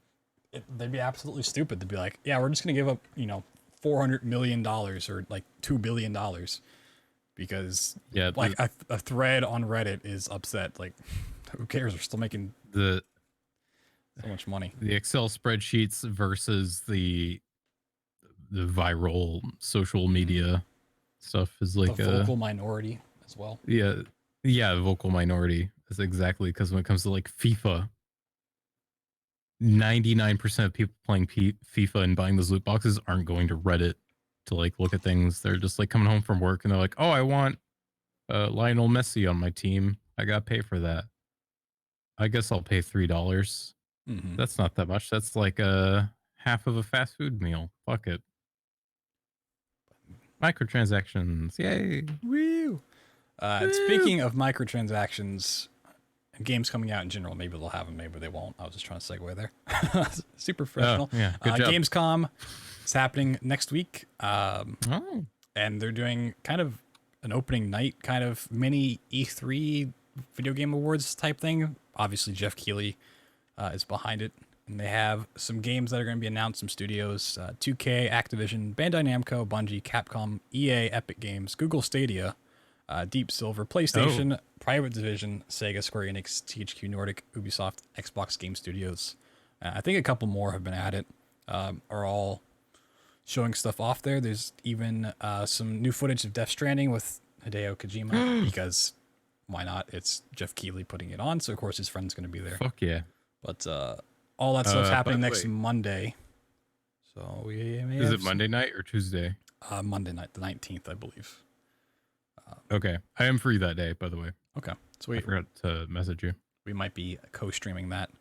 We might restream it Yeah, see or co-stream. what new games are on the horizon. Didn't get a whole lot of E3s we've talked about. Kind of just like a meh event this year. But maybe there's some things that have been worked on that we'll see. E3 was pretty meh. It's interesting to There's see some cool stuff, but yeah. Epic Games, Google Stadia. Like Google Stadia is the most interesting part for me. Yeah, like Epic Games is probably just going to come out and talk about Fortnite or some development, but maybe a new game. Here's Fortnite 2. Another delay for Shenmue 3. But here you go. It's definitely big names. It's not, indie titles and stuff that usually at like the video game awards, that's a lot of indie devs kind of get their name out there. Things like Ninja Theory, who actually kind of moved up to E3.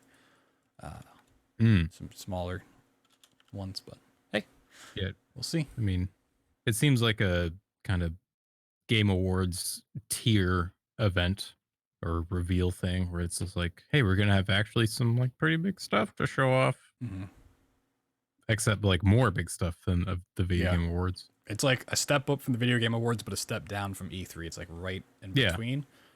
So that should be exciting. I think some of the bigger companies are supposed to do, like Xbox, I think, is having like a small press conference type thing. If I believe. We'll get the info vetted out. Yeah. I try to we'll tweet find a about it. schedule, but yeah, we'll probably stream it or stream our reactions to it. If it happens. Oh, actually, it's kind of early in the day. It says opening night, but I think it starts at like 2 p.m. And it'll be That's about so fun. 2 hours or so. And they also list and more. Okay. So yeah. Well, stay tuned to our Twitters. We'll retweet. But the details say from 8 to 10 p.m. I am so confused. We will research it. Just follow us on Twitter at Blood Saint Beers. Seriously, follow us, guys. Okay. I need followers. I need 2,000 followers on Mixer to become a partner, so follow me there. And it says, wait, is that legal on Twitch? Hold on. Doing what?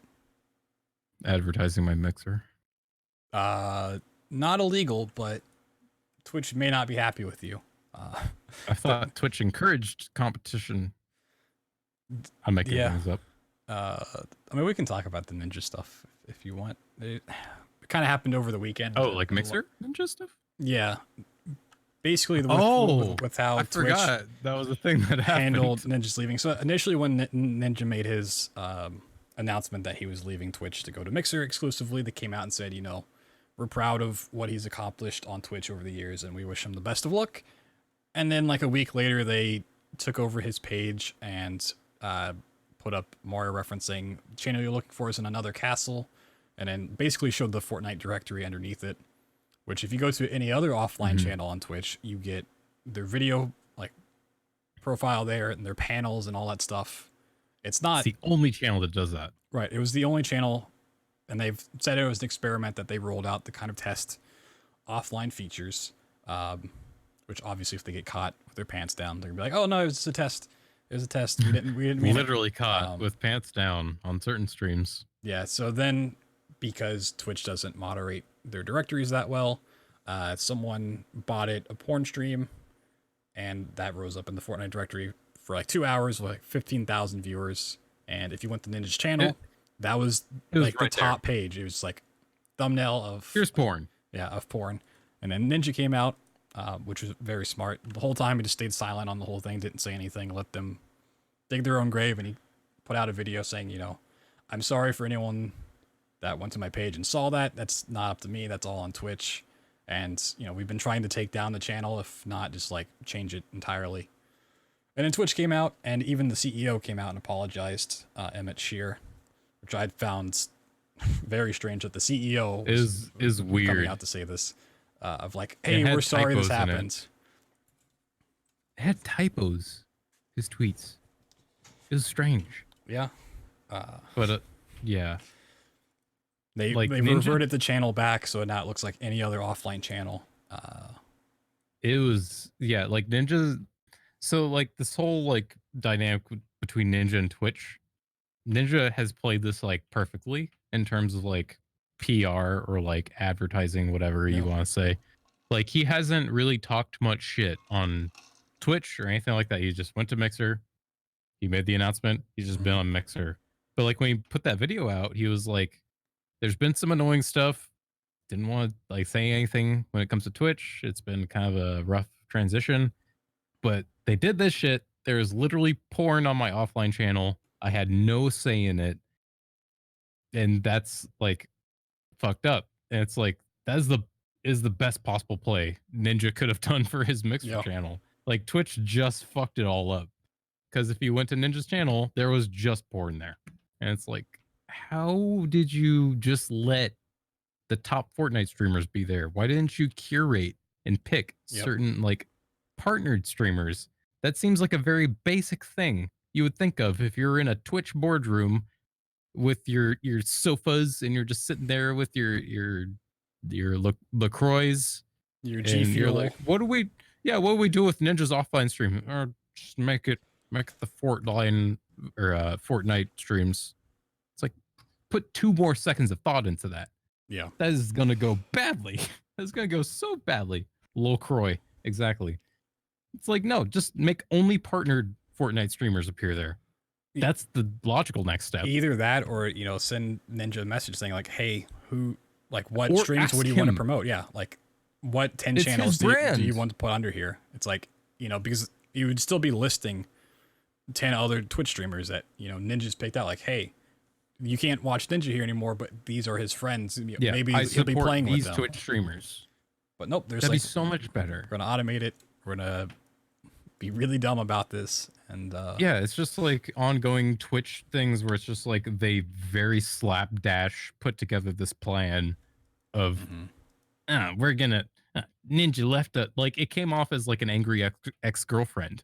Yep. It was like, Ninja left us. Here's the Fortnite streamers. especially with like, all right. The whole thing felt very vindictive, but even it's like the apology seemed half-assed. Like, oh, we didn't mean to do that. We're just testing some stuff and experimental. It's like if you were testing it, you would have done it on more channels across the board, not just the one guy who just publicly announced he was moving to a different platform. Like, yeah, and yeah, exactly. I get where those apologies have typos, and it's like who. This was clearly like somebody escalated this to the CEO, and he was like, "Oh, I'll just do this real quick on my phone. Oh, I fucked up. Whatever." It's like, what? You don't know what you're doing. Because the only other time I've seen Emmett Shear, the CEO of Twitch, come out and like either apologize or try to like smooth something over with the community was, I don't even remember when this was, maybe 2014, 2015, when they did a whole big host of changes. And one of the changes was like changing the VOD time to like only saving like 2 hours or something like that. And then everyone was calling him out for all these changes, and he went on Reddit and did an AMA. And it's like everyone was just like shitting on him and like asking him these questions of like, do you know how to run your company? And like, will you revert these changes? And then because like speedrunning is brought up a lot, and like the VODs, because there's people who do speedruns that are way over 2 hours, and like it would cut that up and make it really hard. And that was the only time I've ever seen him like come out and try to change things, and that was like years and years ago. So it's like ninja drama going on. It's like, okay, I understand if Twitch support tweets about it and tries to smooth things over, but then the CEO like an hour later is like, I want to come out and publicly apologize to Ninja. It's like, you don't do this for any other situation, any other streamer, but this one case, you're gonna pop out and say it. This one case where you clearly didn't like think about what you were doing. Like you just had some group like some boardroom, you had some like 20 somethings get together and think like, oh, what can we do with this channel that has a bunch of traffic on according to our charts, it has a bunch of traffic. Oh, they like Fortnite, just put the Fortnite thing there. It's like, put 2 more IQ into what you're doing. Yeah. I don't know. I It think just comes off as like lazy and like vindictive and dumb. I think it might have been Justin Wong who actually put out like a pretty good Twitter thread about like this. Yes. And And it not was, FGC Justin Wong, other Justin Wong. yeah, the one who's actually I believe worked at Twitch and stuff. Yeah. Just go read his thread. He did a very good post on it.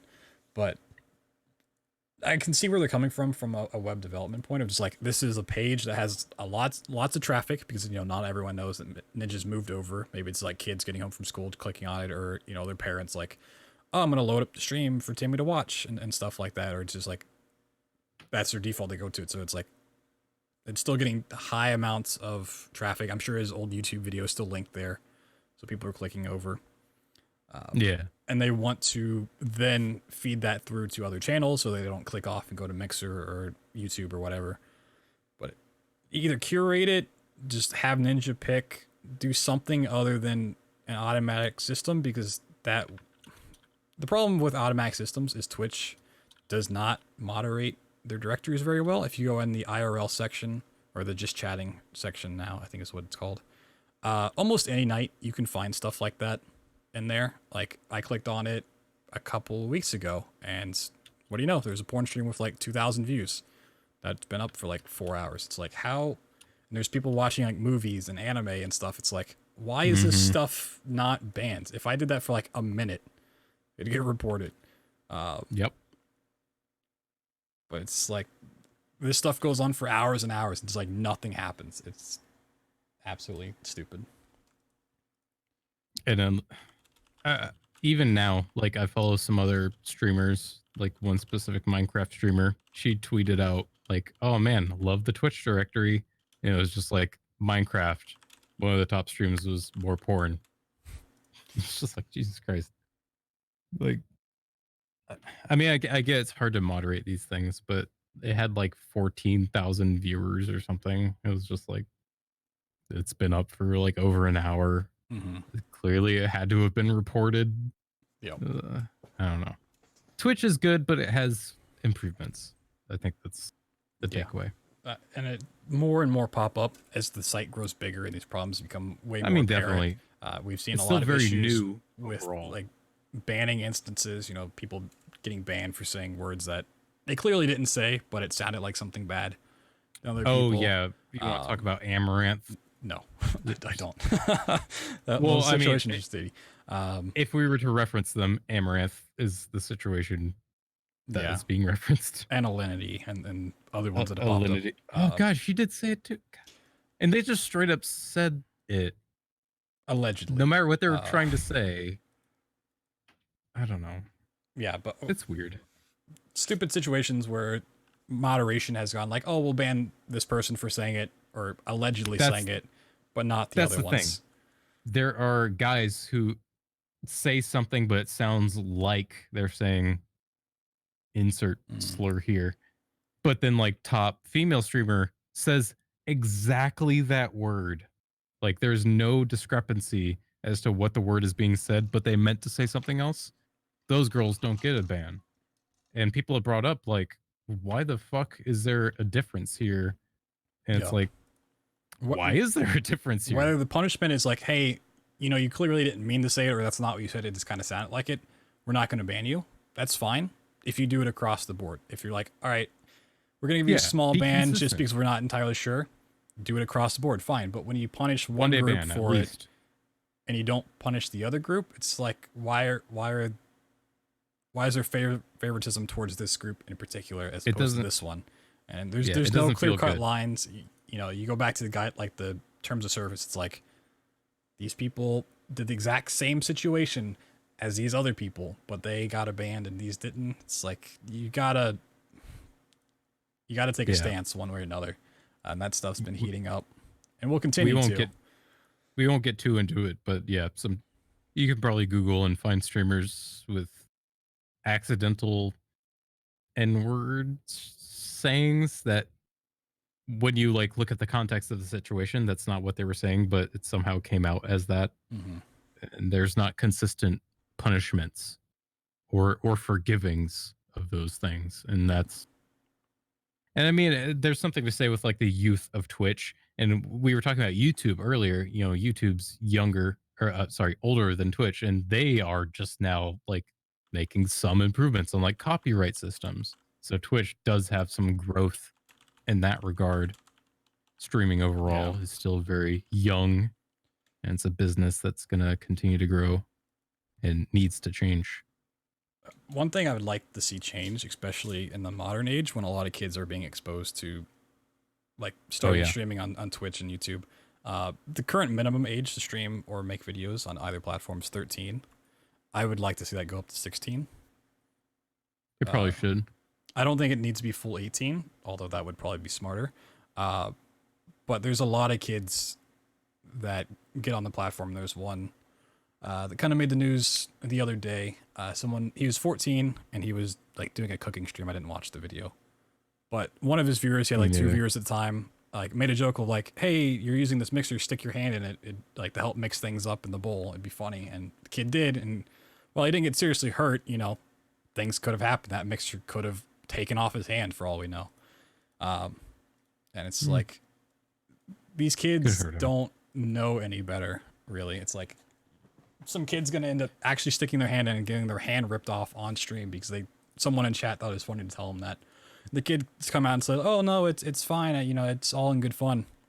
Because once the clip went viral, he got like 3,000 followers off of it. So he's like, "Oh, I grew from it. It's funny. It doesn't matter at all." But it's like, Yeah, but you're too young to like parse context and like what people are trying to say mhm, online. And there was some flack. I think it was on Twitch. It might be on Facebook streaming, but there's been like a lot of underage girls streaming on Twitch or Facebook streaming who were like under 12, who were just like, "Oh, I'm gonna stream here," and like pedophiles have gone to their streams and they're trying to like convince them to do certain things on streams. And it's just like the age really, like 16 is a good sweet spot because at 16 you can get your driver's permit, and at 16 you can work legally in America. And that's the age before 18 that's like you have some logic about you. right. I think if you're, Younger than that, you really don't know what the fuck you're doing. I think if you can be trusted, for lack of a better word, to Yeah, get like behind the somewhat wheel of a trusted. car, Yes, then you can drive you have legally by some. yourself at 16. Yeah. Well, some places make you go through training and then Some you get it places. by like Yeah. 17. Yeah. Yeah.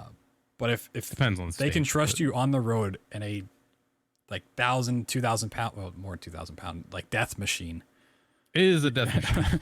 Doesn't matter what it is. then It's I a think death you're machine. qualified to live stream, and put that Yeah. content out. But it's like 13 is really young. it's like my niece who's 8. Like she watches YouTube videos and like talks about like, oh, I want to get a camera so I can record myself and put myself on YouTube and That's like all fucking these friends. weird. It's like That's I'm weird. just like, no, please never do that for her. No. You Like, don't need online influences telling you what to do while you're on camera if you're 8. yeah, That it's is like, fucked. That is fucked. No matter who you are. and not even like telling you what to do. It's like even if you upload to YouTube, like the comments for that stuff. Like Yeah, a kid kids does. don't have those Dude. filters like to recognize like, oh, I can just brush this off. These don't really mean. It's like they're gonna take that stuff to heart if you like tell kids like in the comments like, oh, you're terrible, you're dumb, like kill yourself and all this stuff. It's like I mean, that's even where the taking cyberbullying starts to kick in. It's like, taking it a step further, you got fucking weirdos trying to come yeah, onto your videos or streams telling like a 9-year-old to, hey, it would be really fun if you stripped or something like that. It's like, no, you don't need yeah, any of that happening. No, just yeah, no, never. Just ban it. Just get rid of the channel. Don't let them stream. yeah. It's not good. It's not good. It's just like growing up. It's like, yeah, I like made funny videos at home, but it's like I never had the inclination to upload it.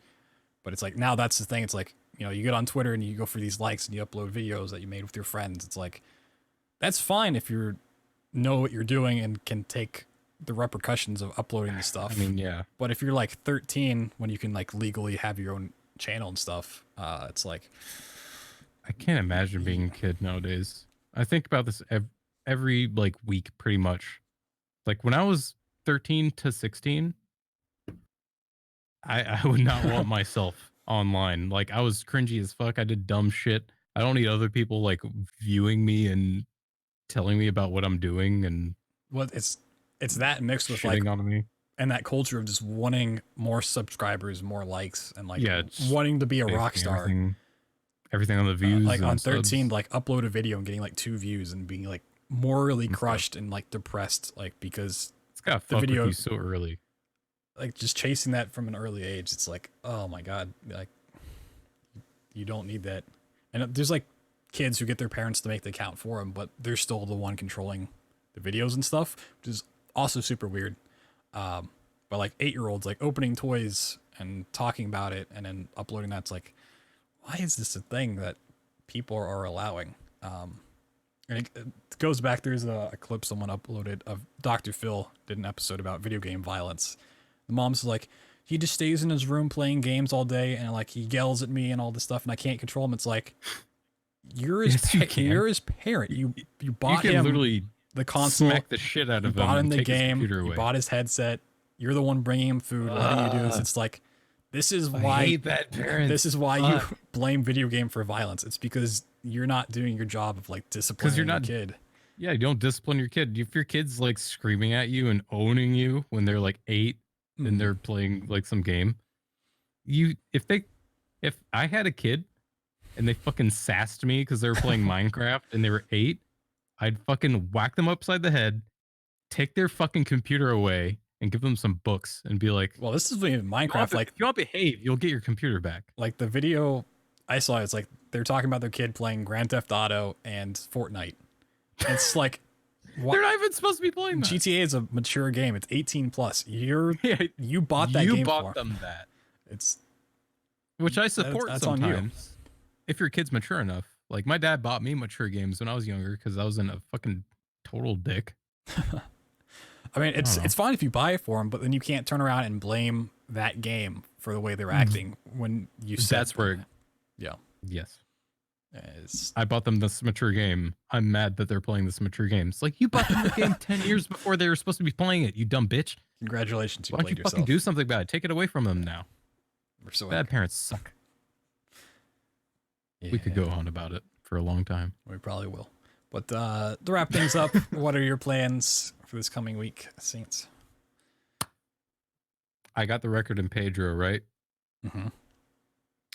The other top runner in the UK, for some reason, he is able to get the world record an hour after I get the world record for 2 times in a row. So I uploaded my world record and he's like, oh, I'm going to try to do some runs. And he got a better time by like 30 seconds.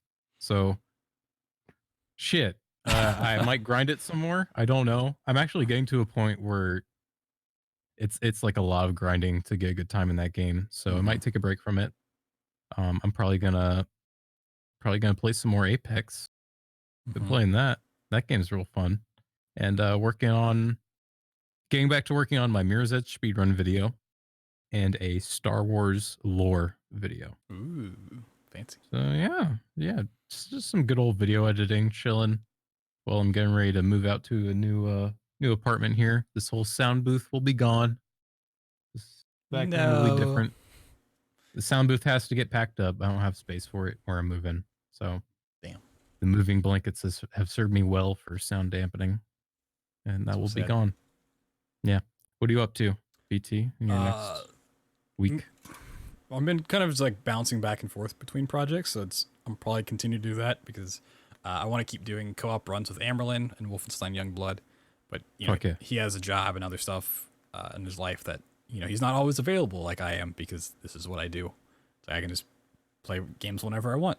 So it's like scheduling things out with him and then finding stuff to do in the meantime. I've been doing Appslav speedruns, although I'm probably gonna tone that down because the run itself isn't too interesting, although I want to look for more stuff to maybe add in some strats. Continuing just like to look for more things and then getting to incentives, like playing through older games that I need to. Got like Celeste to play through, Super Mario Sunshine, Donkey Kong 64, Symphony of the Night, stuff like that. Soten. Yep, that was one of Soten's really fucking good. One of the games I have to play. Shit. So kind of scheduling all that stuff out, and then I think AGDQ submissions come out next week. Next Thursday, 1 week from now. So I got that to kind of plan out. been messaging some people about a submission idea, potentially. Oh, is it Wolfenstein related? No. Oh, I'll talk about it when we submit it. that's like fair. putting Okay. all the final pieces together, make sure things are good. People know what to submit. Is it Bioshock related? Maybe. Uh-huh. It's Uh-huh. Bio Wolfenstein related. Biostein. Biosstein. Wolfenshock. Putting that together. I guess it's not next week, but Control is on 27th, same day as WoW Classic. Control. Super competitive, heated gaming release day. Control or WoW Classic? It really is. What is it going to be? August 27th has some good games coming out. Shenmue 3 was supposed to come out August 27th, but got delayed. So, but yeah, Control. That game looks hype. We talked to Brian Nato last week. He's interested in playing it and possibly routing and speedrunning it. Mm-hmm. Yeah, we'll see. As am I. Doing all that fun stuff. I think that's about it. I think I don't know if I want to go to the movies to see Scary Stories to Tell in the Dark, but that movie came out like last week or the week before that, which I completely missed that was like. I didn't know that came out. Yeah, it's out. It made it quite a bit at the box office, I think, but I don't know if I want to go see it in theaters because I think there's one scene I want to skip, one story in there that I'm not too fond of watching on the big screen. So I might just wait until I can watch it at home and just fast forward through that part because it involves tons of spiders. Do you have arachnophobia? I just really don't like spiders. Like if I see one, I can deal with it. Like I'm not gonna like run and scream. I'll try to kill it, but like on the big screen where I can't have the possibility of killing it, or if I like hear the noises of it, I'm just like I can't deal with this. Oh my god, I did not know that. If it's kind of the same for like any creepy crawly critter, like centipedes, millipedes, cockroaches, it's like bugs in general. But if I can kill them, I'm fine. It's just when I don't have the option to kill something and just have to deal with it, like nope. Oh my god! Like if I was on Fear Factor and I had to let them crawl on me, nope, I'm out. It's not gonna happen. That's actually hilarious. It's hilarious until it happens. All right, so I know what to do to tease you at GDQs now. Just bring a tarantula. It's not gonna show up. Oh, wait, no, you'll kill it. Yeah, I'll just kill it. I gotta show you a movie then. I'll throw it out the window. Watch Eight-Legged Freaks. I think I've seen that. You eight-legged freaks. It's actually more of a comedy. I don't know. I can get through it, but it's like if I'm like playing a game and there's spiders or something, because Absalov kind of has spiderish creatures, I can get through it. Like I said, I'm not so terrified I can't move. But if I'm given the option to skip over it, like if I'm watching a movie and it has a spider, or if I'm watching a YouTube video and they like, oh, let's talk about arachnophobia for a moment and show all these spiders, like skip. I don't want to think about it. So you never watched Return of the King with Shelob? No, I watched Return of the King. Like, so that's not that bad. No. So if I'm in a situation where I have to deal with it, I'll deal with it. I just don't like them. Like, I wouldn't say I have a phobia. It's just a strong hatred. Very strong hatred. It's like a political thing. I'm anti-spider. Yep. They are just proof that there is no God and that evil exists. Yeah, Temple of Doom. Let's watch Indiana Jones Temple of Doom at GDQ. I mean, we should watch Crystal Skull. No, I'd rather not.